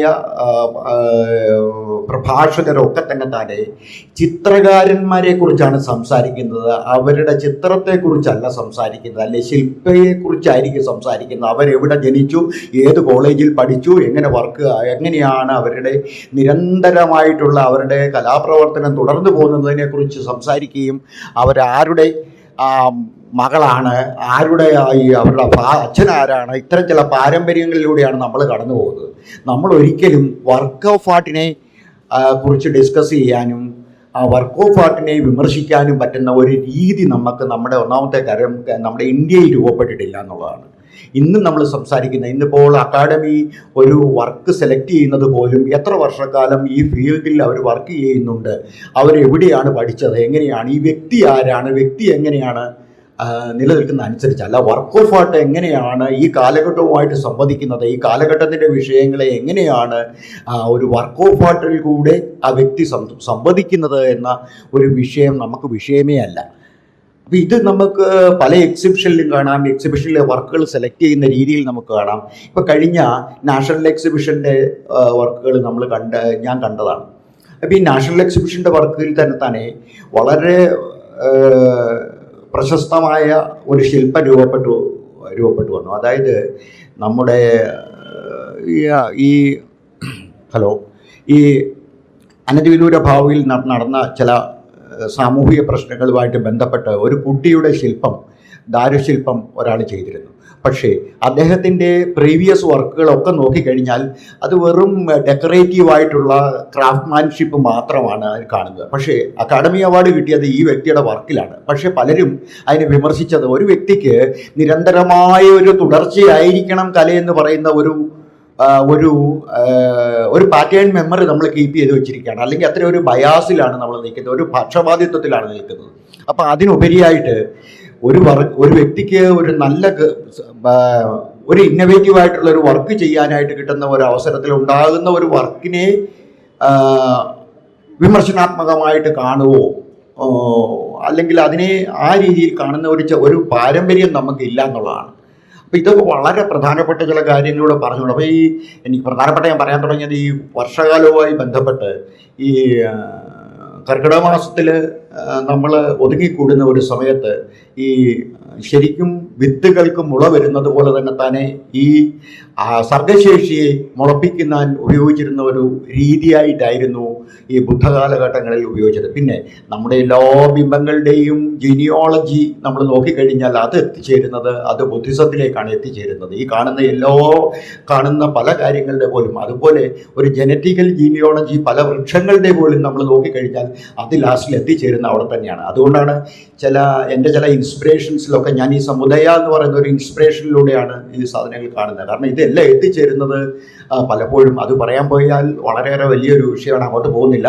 കൂട്ടത്തിൽ അടുത്ത പ്രഭാഷകൻ വളരെ ആങ്ഷ്യസ് ആയിട്ട് വെയിറ്റ് ചെയ്യുന്നത് കൊണ്ട് തന്നെ വിശിഷ്ട പ്രഭാഷണം നടത്താനായിട്ട് പ്ലാനറ്റ് അറ്റ് എർത്ത് എന്ന വിഷയത്തിൽ ഡോക്ടർ സൂരജ് എബ്രഹാമിനെ ഞാൻ സവിനയം ക്ഷണിച്ചുകൊള്ളുന്നു. Thank you, sir.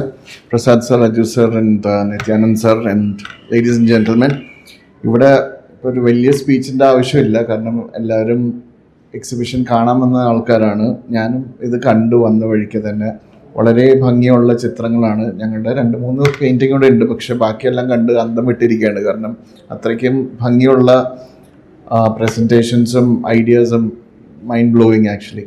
അപ്പോൾ ഞങ്ങളുടെ അടുത്ത് നിത്യാനന്ദൻ സാർ ഇതിൻ്റെ ഒരു മെസ്സേജ് പോലെ പറയാൻ പറഞ്ഞ ഒരു കാര്യം, ഈ ഒരു തീം, അതായത് മൺസൂൺ മൈൻഡ്സ്കേപ്സ് എന്ന് പറയുമ്പോൾ ഞങ്ങളുടെ ഒരു പ്രോജക്റ്റായിട്ട് ബന്ധപ്പെട്ട് വരുന്നൊരു ആശയമാണ്. കാരണം 2018 ഒരു മലയാളിയും മറക്കാത്ത അത്രയും ഭീകരമായ ഒരു ഫ്ലഡ് ഉണ്ടായ ഒരു വർഷമാണ്.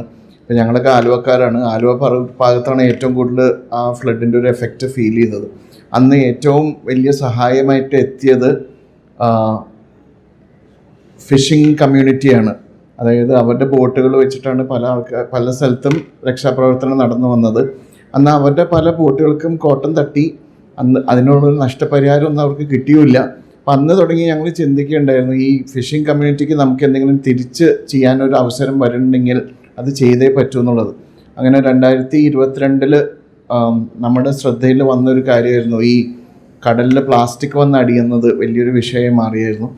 അപ്പോൾ അന്ന് ഒരു പ്രോജക്റ്റ് പോലെ ചെയ്തിട്ട് 2023 തുടങ്ങി മുനമ്പം ഫിഷിംഗ് ഹാർബറിൽ ഏകദേശം 10,000 മത്സ്യത്തൊഴിലാളികളുടെ സഹായത്തോടെ കടലിൽ നിന്ന് പ്ലാസ്റ്റിക് ശേഖരിക്കുന്ന ഒരു പദ്ധതി ഞങ്ങൾ ചെയ്തു വരുന്നുണ്ട്. അപ്പോൾ കടലിൽ നിന്ന് പ്ലാസ്റ്റിക് മാത്രമല്ല അവർ ശേഖരിച്ചുകൊണ്ട് വരുന്നത്, അവരുടെ വലയിൽ കുടുങ്ങുന്ന എല്ലാ ഫ്ലോട്ടിംഗ് ആൻഡ് സങ്കൺ പ്ലാസ്റ്റിക്കിനോട് ബന്ധപ്പെട്ട വസ്തുക്കൾ കൊണ്ടുവരുമ്പോൾ അതിനകത്ത് ചെരുപ്പുകളുണ്ടാവും, കുപ്പികളുണ്ടാവും. കൂടാതെ ഉപേക്ഷിച്ച നിലയിൽ കണ്ടുവരുന്ന വലകൾ, അതായത് ഗോസ്റ്റ് നെറ്റ് എന്ന് പറയുന്ന സംഭവങ്ങളാണ്. ഗോസ്റ്റ് നെറ്റ്സ് എന്ന് പറയുമ്പോൾ അതിനകത്ത് വലിയൊരു ആപത്തുണ്ട്. കാരണം ഫിഷിങ്ങിന് പോകുന്ന സമയത്ത് വല കാസ്റ്റ് ചെയ്യുന്ന സമയത്ത് എല്ലാ വലയും തിരിച്ച് കിട്ടാറില്ല, അത് പൊട്ടിപ്പോകാറുണ്ട്. അത് അവസാനം വലിയൊരു വിപത്തായി മാറും. കാരണം ഡോൾഫിൻസ്, ടേർട്ടിൽസ്, ഷാർക്സ്, വെയിൽസ് എല്ലാം ഇതിനകത്ത് കുടുങ്ങി ചത്തുകൊണ്ടിരിക്കുകയാണ്. അതാണ് അവസ്ഥ. അപ്പം നമ്മുടെ ഒരു മോൺസൂൺ എന്ന് പറയുമ്പോൾ നമ്മൾ മലയാളികൾ പണ്ട് ഞങ്ങളൊക്കെ ചെറുപ്പത്തിൽ ഏറ്റവും കൂടുതൽ കാത്തിരുന്നൊരു കാലമാണ് ഈ മഴക്കാലം. പക്ഷേ ഈ കുറച്ച് വർഷങ്ങളായിട്ട് എല്ലാവർക്കും ഒരു പേടി വരുത്തുന്നൊരു മഴക്കാലമാണ്. കൂടുതൽ മഴ പെയ്ത് കഴിയുമ്പോഴേക്കും എല്ലാവരും ടെൻഷനാണ്. ഇനി ഈ കൊല്ലം വെള്ളപ്പൊക്കം ഉണ്ടാവോ, റൂഫ് ചോരോ, ഇടിഞ്ഞു വീഴോ, അങ്ങനത്തെ ചിന്തകളൊക്കെ ആയി തുടങ്ങി. കാരണം നമുക്കറിയാം നോർത്തേൺ കേരളയിൽ പ്രത്യേകിച്ച് കണ്ണൂർ, വയനാട് ആ ഭാഗത്തൊക്കെ മണ്ണിടിച്ചിലൊക്കെ ഇപ്പോൾ സർവ്വസാധാരണമായി മാറിയത് ഒരു ഡേഞ്ചർ സോൺ പോലെയാണ് എല്ലാവരും കണ്ടുവരുന്നത്. അപ്പോൾ നമ്മുടെ മൺസൂൺ റെഗുലേറ്റ് ചെയ്യുന്നത് ശരിക്കും പറഞ്ഞു കഴിഞ്ഞാൽ കാലാവസ്ഥ എന്ന് പറഞ്ഞാൽ വളരെ ഡീപ്പായിട്ട് നമുക്കൊക്കെ മനസ്സിലാക്കാൻ പറ്റുന്നേക്കാളും വളരെ ഡീപ്പായിട്ടാണ്. കാരണം ഇപ്പോൾ ലോകത്തിലെ ഏറ്റവും വലിയ ജന്തു ബ്ലൂ വെയിൽ ഒരു സസ്യപുക്കാണ്. It doesn't eat any other animals. അത് കാർണിവോറസ് അല്ല. അപ്പോൾ അത് കഴിക്കുന്ന പ്ലാങ്ക്ടൺ എന്ന് പറഞ്ഞാൽ കടലിലുണ്ടായി വരുന്ന ക്ലോറോഫിൽ വെച്ച് ശരിക്കും പറഞ്ഞു കഴിഞ്ഞാൽ ഫോട്ടോസിന്തസിസ് ഏറ്റവും കൂടുതൽ കണ്ടുവരുന്നത് നമ്മുടെ കാടുകളിലൊന്നുമല്ല, കടലിൽ തന്നെയാണ്. അപ്പോൾ ഒരു ജന്തു പോലും ചത്ത് കടലിൽ നിന്ന് കരയിലേക്ക് പൊങ്ങി വരുമ്പോൾ നമുക്കൊരു ഡേഞ്ചർ സൈൻ അവിടെ വരണം. ഇപ്പോൾ കഴിഞ്ഞ ഒരു 2-3 മാസം മുമ്പ് ഒരു ഡോൾഫിൻ ട്രിവാൻഡ്രത്ത് ബീച്ചിങ് എന്ന് പറയുന്നത്, അത് ചത്ത് ബീച്ചിലേക്ക് എത്തിക്കഴിയുമ്പോഴേക്കും അതിനെ എന്താ പറയുക, സർജിക്കലായിട്ടൊന്ന് ഡിസെക്ട് ചെയ്ത് കഴിഞ്ഞപ്പോൾ അതിൻ്റെ വയറ്റിലും അതിൻ്റെ ആമാശയത്തിലും മുഴുവനും പ്ലാസ്റ്റിക്കാണ്. അപ്പോൾ ഇതെല്ലാം കണക്റ്റഡാണ്. ഈ പറഞ്ഞ ജന്തുക്കളൊക്കെ ചത്ത് അടങ്ങിക്കഴിഞ്ഞാൽ ഒരുപക്ഷെ നമ്മുടെ മഴ തന്നെ ഇല്ലാണ്ടാവും എന്നുള്ളത്. അതോടെ ഫുൾ ബാലൻസ് തെറ്റി. അപ്പോൾ ഇങ്ങനെ ഒരു ആശയത്തിലാണ് നമ്മൾ ആർട്ടിലേക്ക് കടന്നിരിക്കുന്നത്. ഇപ്പോൾ നിങ്ങൾ ഇവിടെ വന്ന് ഞങ്ങളുടെ ഒരു എളിയ ഒരു പ്രദർശനം ഇവിടെ ഉണ്ട്. അപ്പോൾ അതിൽ ഞങ്ങൾ കൂടുതലും ഉപയോഗിച്ച് വന്നേക്കുന്നത് ഈ സംഭവമാണ്. നമ്മൾ കടലിൽ നിന്ന് കളക്ട് ചെയ്യുമ്പോൾ ഗോസ് നെറ്റ്സ്, അതായത് വലകൾ, റോപ്സ്, ഇങ്ങനത്തെ പല സാധനങ്ങളാണ് നമുക്ക് ഒന്നിച്ച് കിട്ടുന്നത്. അപ്പോൾ ഇത് റീസൈക്കിൾ ചെയ്യാൻ ഭയങ്കര പാടാണ്, കാരണം ഇത് തരംതിരിക്കാൻ തന്നെ വലിയ ബുദ്ധിമുട്ടുള്ള കാര്യമാണ്. അപ്പോൾ അത് നമുക്കൊരു ടീമുണ്ട്, സ്ത്രീകളുടെ ഒരു കൂട്ടായ്മ. അവരിത് വളരെ കാര്യമായിട്ട് ഇരുന്ന് കഴുകി വൃത്തിയാക്കി ഓരോ കഷ്ണം വേർപെടുത്തിയെടുത്ത് അതിൽ നിന്നുണ്ടാക്കുന്ന ആർട്ടാണ് ഞങ്ങളിവിടെ നിത്യാനന്ദൻ സാർ ആവശ്യപ്പെട്ടു മൺസൂൺ തീമിൽ വേണമെന്നുള്ളത്. അങ്ങനെ ഞങ്ങളുടെയൊക്കെ ചെറുപ്പകാലത്ത് ഏറ്റവും കൂടുതലൊരു ബോളിവുഡ് കൾട്ട് പാട്ടായിട്ട് മാറിയ ഒരു പാട്ടായിരുന്നു റിംജിംബറിസ് പാനി ഗിരെ പാനി എന്നൊക്കെ പറഞ്ഞാൽ ആ പാട്ടിൻ്റെ 2 സീനാണ് ഞങ്ങളിവിടെ കാണിച്ചിരിക്കുന്നത്. അപ്പോൾ ഈ ജസ്റ്റ് ഈ ഒരു കാര്യം പറയാനാണ് ഉദ്ദേശിക്കുന്നത്, എല്ലാം കണക്റ്റഡാണ്. ഇതൊന്നും നമുക്ക് ഒരു പീസ് മാറ്റി വെച്ച് ജീവിക്കാൻ പറ്റുമെന്ന് വിചാരിക്കേണ്ട, എല്ലാം കണക്റ്റഡാണ്. അപ്പോൾ ഇങ്ങനെ ഒരു തീം സാറ് കണ്ടെത്തിയത് വളരെ നല്ലൊരു കാര്യമായിട്ട് എനിക്ക് തോന്നുന്നുണ്ട്. കൂടാതെ ഇവിടെ പ്രദർശിപ്പിച്ചിരിക്കുന്ന എല്ലാ ആർട്ടിസ്റ്റിനും big hats off, wonderful art by everybody. ഇത്രയും പറഞ്ഞുകൊണ്ട് നിർത്തുന്നു. Thank you. അടുത്തായി 2 വാക്ക് സംസാരിക്കാൻ വേണ്ടി ഡോക്ടർ അജയ് ശേഖറിനെ സാദരം ക്ഷണിച്ചുകൊള്ളുന്നു. എല്ലാവർക്കും സ്നേഹവന്ദനം.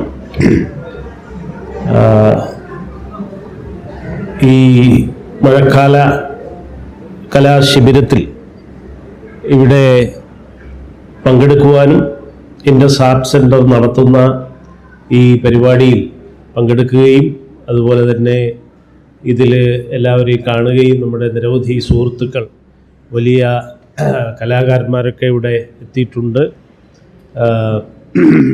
ഒരുപാട് സീനിയറായിട്ടുള്ള ആർട്ടിസ്റ്റുകൾ തന്നെ ഇവിടെ എത്തിയിട്ടുണ്ട്. അതുപോലെ തന്നെ പങ്കെടുക്കുന്ന ഇതിൽ പങ്കാളികളായിട്ടുള്ള ആർട്ടിസ്റ്റുകൾ ഇവിടെ എത്തിയിട്ടുണ്ട്. എല്ലാവരെയും ഞാൻ ഒരിക്കൽ കൂടി എൻ്റെ സ്നേഹാഭിവാദ്യങ്ങൾ അർപ്പിക്കുകയാണ്. അപ്പോൾ ഈ വർഷാവാസം അല്ലെങ്കിൽ ബർസ എന്ന് പറയുന്ന ഈ വർഷാചരണം, വാർഷിക പഠന ധ്യാന ശിബിരം, അതിൻ്റെ പാരിസ്ഥിതികമായ പ്രത്യേകതകൾ ഇവിടെ ഡോക്ടർ അജു നാരായണനും ഒക്കെ വിശദീകരിക്കുകയുണ്ടായി. അപ്പോൾ അതിൻ്റെ സൂക്ഷ്മമായ സൗന്ദര്യ ശാസ്ത്ര തലങ്ങളെക്കുറിച്ച് യഥാർത്ഥത്തിൽ നമ്മുടെ ആർട്ടിസ്റ്റും കലാചിന്തകനും വിമർശകനും അധ്യാപകനും ഒക്കെ ആയിട്ടുള്ള ശ്രീ പ്രസാദ് സാറാണ് അതിൽ കൂടുതൽ ഞാൻ ഉദ്ദേശിക്കുന്ന. അദ്ദേഹം ഇവിടെ പറഞ്ഞു തുടങ്ങിയിരുന്നു ഫ്രെസ്കോയെക്കുറിച്ച്, ബുദ്ധിസ്റ്റ് ഫ്രെസ്കോയെക്കുറിച്ച് അദ്ദേഹം സൂക്ഷ്മമായി ഇവിടെ ലളിതമായി സൂചിപ്പിച്ചു. ഞാൻ പറയുന്നത് അത് കുറച്ചുകൂടി വിശദീകരിക്കാൻ ഞാൻ മാറിക്കഴിയുമ്പോൾ അത് വിശദീകരിക്കണം എന്ന് ഞാൻ അഭ്യർത്ഥിക്കുകയാണ്. കാരണം ഇതൊന്നും നമ്മുടെ ജനങ്ങൾക്കറിയില്ല. നമ്മുടെ മ്യൂറൽ എങ്ങനെ ഉണ്ടായി, നമ്മുടെ മ്യൂറൽ പോലെ തന്നെ എങ്ങനെ തഞ്ചാവൂർ ഉണ്ടായിരിക്കുന്നു, എങ്ങനെ ടിബറ്റിൽ ഇതിന് സമാനമായിട്ടുള്ള മ്യൂറൽ കിടക്കുന്നു, എങ്ങനെ അജന്തയിലും എല്ലോറയിലും ഇത് കിടക്കുന്നു, എങ്ങനെ അനുരാധപുരത്തും ശ്രീലങ്കയിലും ഇതേ മ്യൂറൽ ശൈലിയിൽ എങ്ങനെ വന്നിരിക്കുന്നു, ഇതിൻ്റെയൊക്കെ സമാനതകൾ എന്താണ്, അടിത്തട്ടിൽ പ്രവർത്തിക്കുന്ന ഈ പറയുന്ന നൈതികമായ ലാവണ്യശാസ്ത്രം, ധമ്മചിന്ത എന്ന് നമുക്ക് മനസ്സിലാകുന്നില്ല. കാരണം അത് നിരവധി ഏതാണ്ട് 1000 വർഷങ്ങളുടെ അധീശത്വത്തിലേക്ക് കടന്നുപോയിക്കൊണ്ടതാണ് ഈ ജാതി വർണ്ണാശ്രമ ധർമ്മത്തിൻ്റെ, ജാതി ഹിന്ദുത്വത്തിൻ്റെ വലിയ അധീശ പ്രക്ഷാളനത്തിലേക്ക് കടന്നു പോയതുകൊണ്ടാണ് നമുക്ക് യഥാർത്ഥത്തിലുള്ള നമ്മുടെ വേരുകളെക്കുറിച്ച്, ഇപ്പോൾ വേരുകൾ പുളപൊട്ടുന്നതിനെക്കുറിച്ച് അജു ഇവിടെ പറയുകയുണ്ടായി. അപ്പോൾ നമ്മുടെ കാലുകൊണ്ട് പോലും അതിനെ വേദനിപ്പിക്കരുത്, അല്ലെങ്കിൽ പുതിയ നാമ്പുകളെ ഇല്ലാതാക്കരുത് എന്ന അത്രയും ഭവിഷ്യോന്മുഖമായ പാരിസ്ഥിതികമായ ഒരു ഉൾക്കാഴ്ചയോടുകൂടിയാണ് ഭിക്ഷുക്കൾ വർഷാവാസത്തിലേക്ക് കടന്നതെന്ന് അദ്ദേഹം പറയുകയുണ്ടായി. അപ്പോൾ അതുപോലെ അത്ര സൂക്ഷ്മമായിട്ടുള്ള നൈതികമായിട്ടുള്ള ഭാവിയെ കരുതലിൻ്റേതായിട്ടൊക്കെയുള്ള ഒരു തത്വചിന്ത ഇവിടെ പ്രസാദ് സാറ് പറഞ്ഞതുപോലെ ആ സമുദയവാദം എല്ലാം പരസ്പരം ബന്ധിതമായിരിക്കുന്നു. ഇപ്പോൾ നമ്മുടെ ഇദ്ദേഹം തന്നെ പരിസ്ഥിതി പ്രവർത്തകൻ തന്നെ ഇവിടെ പറഞ്ഞതുപോലെ ഇതെല്ലാം കണക്റ്റഡ് ആണെന്ന് പറഞ്ഞ് അദ്ദേഹം കാണിച്ചു. ആ വലകൾ, ഇതാണ് പ്രകൃതിയിലെ വലകൾ, നാരുകൾ. അതിനാണ് ഈ പറയുന്ന അനിത്യവാദം അല്ലെങ്കിൽ സമുദയവാദം എന്ന് ബുദ്ധൻ 2600 വർഷം മുമ്പ് അദ്ദേഹത്തിൻ്റെ തത്വചിന്തയുടെ അടിസ്ഥാനമാണ്, അതിൻ്റെ ഒരു രൂപകമാണ് ഇവിടെ ആർട്ടിസ്റ്റ് കാണിച്ച ആ വലകൾ എന്ന് പറയുന്നത്. ഒരു വലക്കണ്ണികൾ പോലെ, അല്ലെങ്കിൽ പ്രകൃതിയിലെ സസ്യ ജന്തുജാലങ്ങൾ, ചരങ്ങളും അചരങ്ങളും ജീവം എന്ന് പറയുന്ന നമ്മുടെ മൂലകങ്ങളൊക്കെ തന്നെ ഇത് തന്നെയാണ് നമ്മുടെ ശരീരത്തിൻ്റെയും അടിസ്ഥാന ഘടകങ്ങൾ. മൂലകങ്ങൾ ഈ മണ്ണിൽ നിന്ന് വരുന്ന, ക്രിസ്തു പറഞ്ഞതുപോലെ മണ്ണാകുന്നു, ആ മണ്ണിൽ നിന്ന് വരുന്നു, മണ്ണിലേക്ക് മടങ്ങുന്നു എന്ന് പറയുന്നത് പോലെ, അതൊന്ന് ചീഞ്ഞാലേ മറ്റൊന്നിന് വളമാകൂ എന്ന് പറയുന്നത് പോലെ എല്ലാത്തിൻ്റെയും സകലത്തിൻ്റെയും പാരസ്പര്യ ബന്ധുത്വം, സകല ബന്ധുത്വം എന്ന് പറയുന്ന പിന്നെ അഭിനവ കൃപാനിധി അഖില ബാന്ധവൻ എന്ന് ആശാൻ തന്നെ വർണ്ണിക്കുന്ന ആ അഖില ബാന്ധവത്വം, എല്ലാം ബന്ധുക്കളായിരിക്കുന്ന ഒന്നിൻ്റെ ഉണ്ടാകുന്ന പ്രശ്നം, അദ്ദേഹം പറഞ്ഞു ആ ഡോൾഫിന് വന്ന ദുരന്തം അല്ലെങ്കിൽ നീലത്തിമിംഗലത്തിന് വരുന്ന ദുരന്തം, അത് മനുഷ്യരാശിയുടെ ദുരന്തത്തിൻ്റെ മുന്നോടിയാണ്. പക്ഷികൾക്കും പറവകൾക്കും ചെറിയ കീടങ്ങൾക്കും സംഭവിക്കുന്ന നാശം, സർവനാശം മനുഷ്യരാശിയുടെ ദുരന്തത്തിൻ്റെ മുന്നോടിയാണ് എന്ന് തിരിച്ചറിയുന്ന രീതിയിൽ ഇതെല്ലാം ഒന്നാണ്. അതിനാണ് യഥാർത്ഥത്തിൽ അദ്വൈതവാദം എന്ന് പറയുന്നത്. 1918 നാരായണ ഗുരു ശ്രീലങ്ക സന്ദർശിച്ചുകൊണ്ട് പറഞ്ഞ ഒരു കാര്യമാണ് അദ്വൈതവാദി വിനായക എന്ന അമരകോശത്തിലെ ബുദ്ധൻ്റെ 18 പര്യായങ്ങൾ ചൊല്ലിക്കൊണ്ടാണ് നമ്മുടേതും ബുദ്ധമതം തന്നെ, എന്താ സംശയമുണ്ടോ എന്ന് പറഞ്ഞിട്ടാണ് അമരസിംഹൻ്റെ അമരകോശം നാരായണ ഗുരു 1918 ഉദ്ധരിച്ചത്.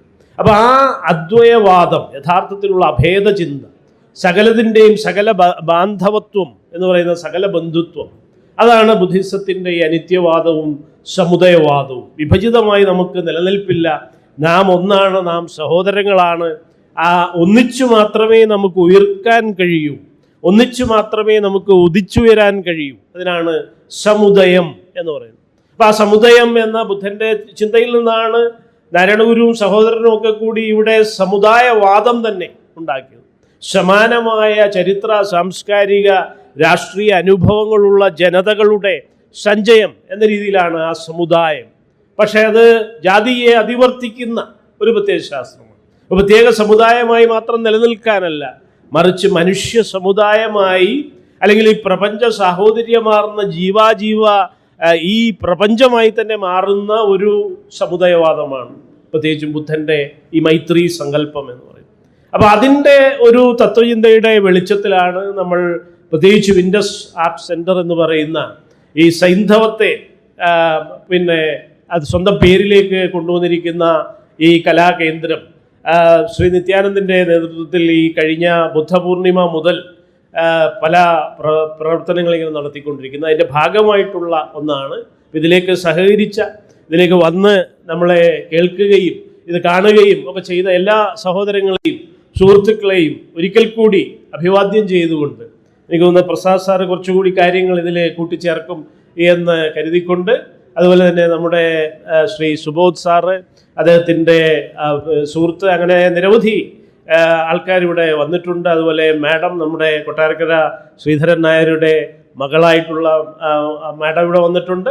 അപ്പോൾ ഇവരൊക്കെ കുറച്ചുകൂടി ഇതിലേക്ക് കടന്നു വന്ന് തങ്ങളുടേതായിട്ടുള്ള കാഴ്ചകളും അജു പറഞ്ഞതുപോലെ ആ കണികളും കാണികളും ആയിട്ട് ആ നോട്ടങ്ങളെ, തങ്ങളുടെ കാഴ്ചകളെ ഇവിടെ അവതരിപ്പിക്കും എന്ന് കരുതിക്കൊണ്ട് ഞാൻ ചുരുക്കുന്നു. പ്രിയപ്പെട്ടവരെ, ഈ സ്വാഗതം പറഞ്ഞ ആൾ തന്നെ നന്ദിയും പ്രകാശിപ്പിക്കുക എന്നുള്ള ചില കാര്യങ്ങൾ വിട്ടുപോയിട്ടുണ്ട്. അതുകൊണ്ടാണ് ഞാൻ വീണ്ടും സംസാരിക്കാൻ വേണ്ടിയിട്ട് വന്നത്. ഇവിടെ നമ്മുടെ ക്ഷണം സ്വീകരിച്ച് ഇവിടെ AMO ആർട്ട് ഗാലറിയുടെ ഡയറക്ടർ കലേശൻ എത്തിയിട്ടുണ്ട്. കലേശനെ ഞാൻ ആദ്യം സ്വാഗതം ചെയ്തില്ല.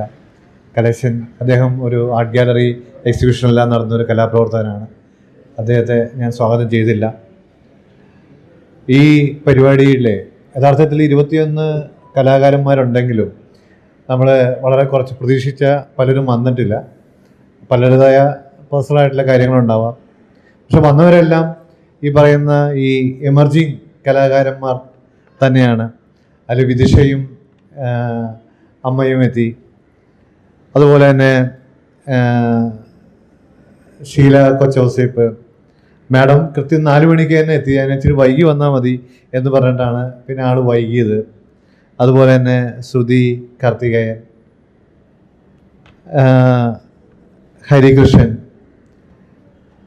അപ്പോൾ ഇവരെല്ലാം എന്ന് വെച്ചാൽ പുതിയ കലാകാരന്മാരാണ്. അപ്പോൾ ഇത്തരം കലാകാരന്മാരെ കൂടുതൽ പ്രോത്സാഹിപ്പിക്കണം എന്നുള്ളതാണ് ഇൻഡസ് ആർട്ട് സെൻറ്ററിൻ്റെ ഒരു ലക്ഷ്യം. പക്ഷെ അതിൻ്റെ സ്പിരിറ്റ് ഉൾക്കൊണ്ടുകൊണ്ട് അവർ നേരത്തെ എത്തി. അതുപോലെ തന്നെ ശ്രീമതി സബീന കാസർഗോഡ് നിന്നാണ് വന്നത്. ഏറ്റവും കൂടുതൽ ദൂരെ നിന്നുള്ള ആൾ, അടുത്തുള്ളവർ വന്നിട്ടില്ല, പക്ഷേ ഏറ്റവും ദൂരെ നിന്നുള്ള ആൾ ഇവിടെ എത്തിയിട്ടുണ്ട്. അത് കുടുംബസമേതം വന്നിട്ടുണ്ട്. പിന്നെ പറയേണ്ടത്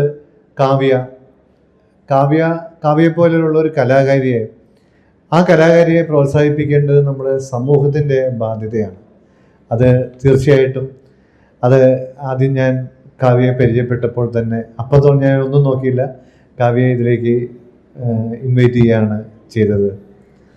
അതുപോലെ തന്നെ എടുത്തു പറയേണ്ട ഒരാളാണ് ബീന കൃഷ്ണകുമാർ. അത് ഇവിടെ ഈ 2-3 പെയിൻറ്റിങ്ങുകൾ ബീന മേഡത്തിൻ്റെ ഉണ്ടായിരുന്നു. ആ പെയിൻറ്റിങ്ങുകൾ ഞാൻ കണ്ടതുമാണ്, പക്ഷെ ഞാൻ അത്ര ഇമ്പ്രസീവ് അല്ലായിരുന്നു. പക്ഷേ ചില സാഹചര്യങ്ങൾ, ചില വ്യക്തികൾ അവർക്ക് അവരുടേതായ ദുഃഖങ്ങളും അവരുടേതായ പ്രശ്നങ്ങളും ഉണ്ട്. അതിനെ കരുതലോടെ കാണേണ്ടത് നമ്മുടെ സമൂഹമാണ്. ആ ഒരു തരത്തിലാണ് ശ്രീമതി ബീന കൃഷ്ണകുമാറിനെ ഈ ആർട്ട് എക്സിബിഷനിലേക്ക് അത് ഇൻവൈറ്റ് ചെയ്തത്. എന്താണെങ്കിലും അത് ചെയ്ത പെയിൻറ്റിങ്ങുകൾ വളരെ മാറ്റങ്ങളുണ്ട്. ആ പെയിൻറ്റിങ്ങുകളിൽ അത് വലിയൊരു ചേഞ്ച് ആ ഒരു വർക്കിലുണ്ടായിട്ടുണ്ട്. അതുപോലെ തന്നെ പറയേണ്ട ഒരാളാണ് ട്രീസ ലാലി, ശ്രീമതി ട്രീസ ലാലി. ശ്രീമതി ട്രീസ ലാലിയുടെ മകള് നേരത്തെ ഒരു ആർട്ട് ഗാലറി ആയിട്ട് എൻ്റെ സുഹൃത്തുമായിട്ട് നടത്തിയിരുന്നു. അപ്പോൾ അവിടെ ഉണ്ടായിരുന്ന ഒരാളാണ് ടിസ്നിയയുടെ അമ്മയാണ് ഈ ട്രീസ ലാലി. അപ്പോൾ ഞാൻ ഈ ടിസ്നിയയുടെ ഒരു ഫേസ്ബുക്ക് പോസ്റ്റിൽ ഒരു പെയിൻറ്റിങ്, അത് അത്ര വരെ നല്ല പെയിൻറ്റിംഗ് ഒന്നും അല്ലായിരുന്നു, പക്ഷെ ആ പെയിൻറ്റിങ്ങിലൊരു അതിൻ്റെ പുറകിൽ നല്ലൊരു കലാകാരൻ ഉണ്ടായിരുന്നു. ഞാൻ ചോദിച്ചപ്പോഴത്തേക്ക് പറഞ്ഞു അത് അമ്മയാണ്. അപ്പോൾ അമ്മയെക്കുറിച്ച് ചോദിച്ചപ്പോഴത്തേക്ക് അത് പറഞ്ഞ് ആർത്തലറ്റിക്സ് ആയിട്ട് കഴിഞ്ഞ 10 വർഷമായിട്ട് അമ്മ രോഗശയ്യയിലാണ്. ആർട്ട് ടീച്ചറായിരുന്നു, ഒരു പള്ളിയുടെ ഓൾട്ടർ ചെയ്തിട്ടുണ്ട്. അത്തരത്തിലുള്ള ഡിസൈനുകളെല്ലാം ചെയ്ത് വർഷങ്ങളോളം കലാ രംഗത്ത് പ്രവർത്തിച്ച ആളാണ്. പക്ഷേ ആർത്തലൈറ്റിസ് എന്ന് പറഞ്ഞാൽ അതിഭീകരമായൊരു രോഗമാണ്. നമ്മളുടെ എല്ലാ സന്ധികളും അത് സ്റ്റിഫായി പോകുന്ന ഒരു ആ രോഗത്തിൻ്റെ ഒരു പ്രശ്നം അതാണ്. അപ്പം അങ്ങനെ കൈകളുടെ ചലനം, നടക്കാനുള്ള ബുദ്ധിമുട്ടുകൾ, ഇതെല്ലാം വളരെ ആക്റ്റീവായിട്ട് ഓടി നടന്ന ആള് കേവലം 40-ാമത്തെ വയസ്സിലാണെന്ന് കൂടി വെക്കണം. ഇതെല്ലാം ഇല്ലാത്ത ഒരു കാലഘട്ടം, അത് ജീവിതത്തിലെ വർണ്ണങ്ങളെല്ലാം പോയ ഒരു കാലഘട്ടം. അപ്പോൾ ഈ ഒരു ആർട്ട് എക്സിബിഷനിൽ പാർട്ടിസിപ്പേറ്റ് ചെയ്യാൻ വേണ്ടിയിട്ട് ശ്രീമതി ട്രീസ ലാലിയോട് ആവശ്യപ്പെട്ടപ്പോൾ അത് നിങ്ങൾക്ക് കാണാം, പുറകിലൊരു പെയിൻറ്റിംഗ് ഉണ്ട്. വളരെ മൈന്യൂട്ടായിട്ടുള്ള വർക്കുകൾ, വളരെ ആക്യുറസി വേണ്ട വർക്കുകൾ, അത്തരം വർക്കാണ് ചെയ്തിരിക്കുന്നത്. അതൊരു എമർജിങ് ആണ്. അതുപോലെ തന്നെ ഷാഹിലിനെ ഞാൻ വിട്ടുപോയതാണ്. ആ പുറകിലിരിക്കുന്ന ആ ക്ലാസിക് മോഡൽ പെയിൻറ്റിങ്ങുകൾ അദ്ദേഹത്തിൻ്റെയാണ്. ഒരു ആർക്കിടെക്റ്റാണ്, ഒരു ഉയർന്നു വരുന്ന കലാകാരനാണ്. അപ്പോൾ ഇത്തരത്തിലുള്ളവർക്ക് കൂടി അവസരം കൊടുക്കുക എന്നുള്ളതാണ് ഇൻഡസ് ആർട്ട് സെൻറ്ററിൻ്റെ ഒരു ലക്ഷ്യം. ഞാൻ ഭംഗിതരേണ പറഞ്ഞു പോകുന്നേ ഉള്ളൂ. ഈ ഒരു പരിപാടിയിൽ പങ്കെടുത്ത എല്ലാവർക്കും ഇതോടൊപ്പം തന്നെ നന്ദിയും കൂടി രേഖപ്പെടുത്തിക്കൊണ്ട് നമസ്കാരം.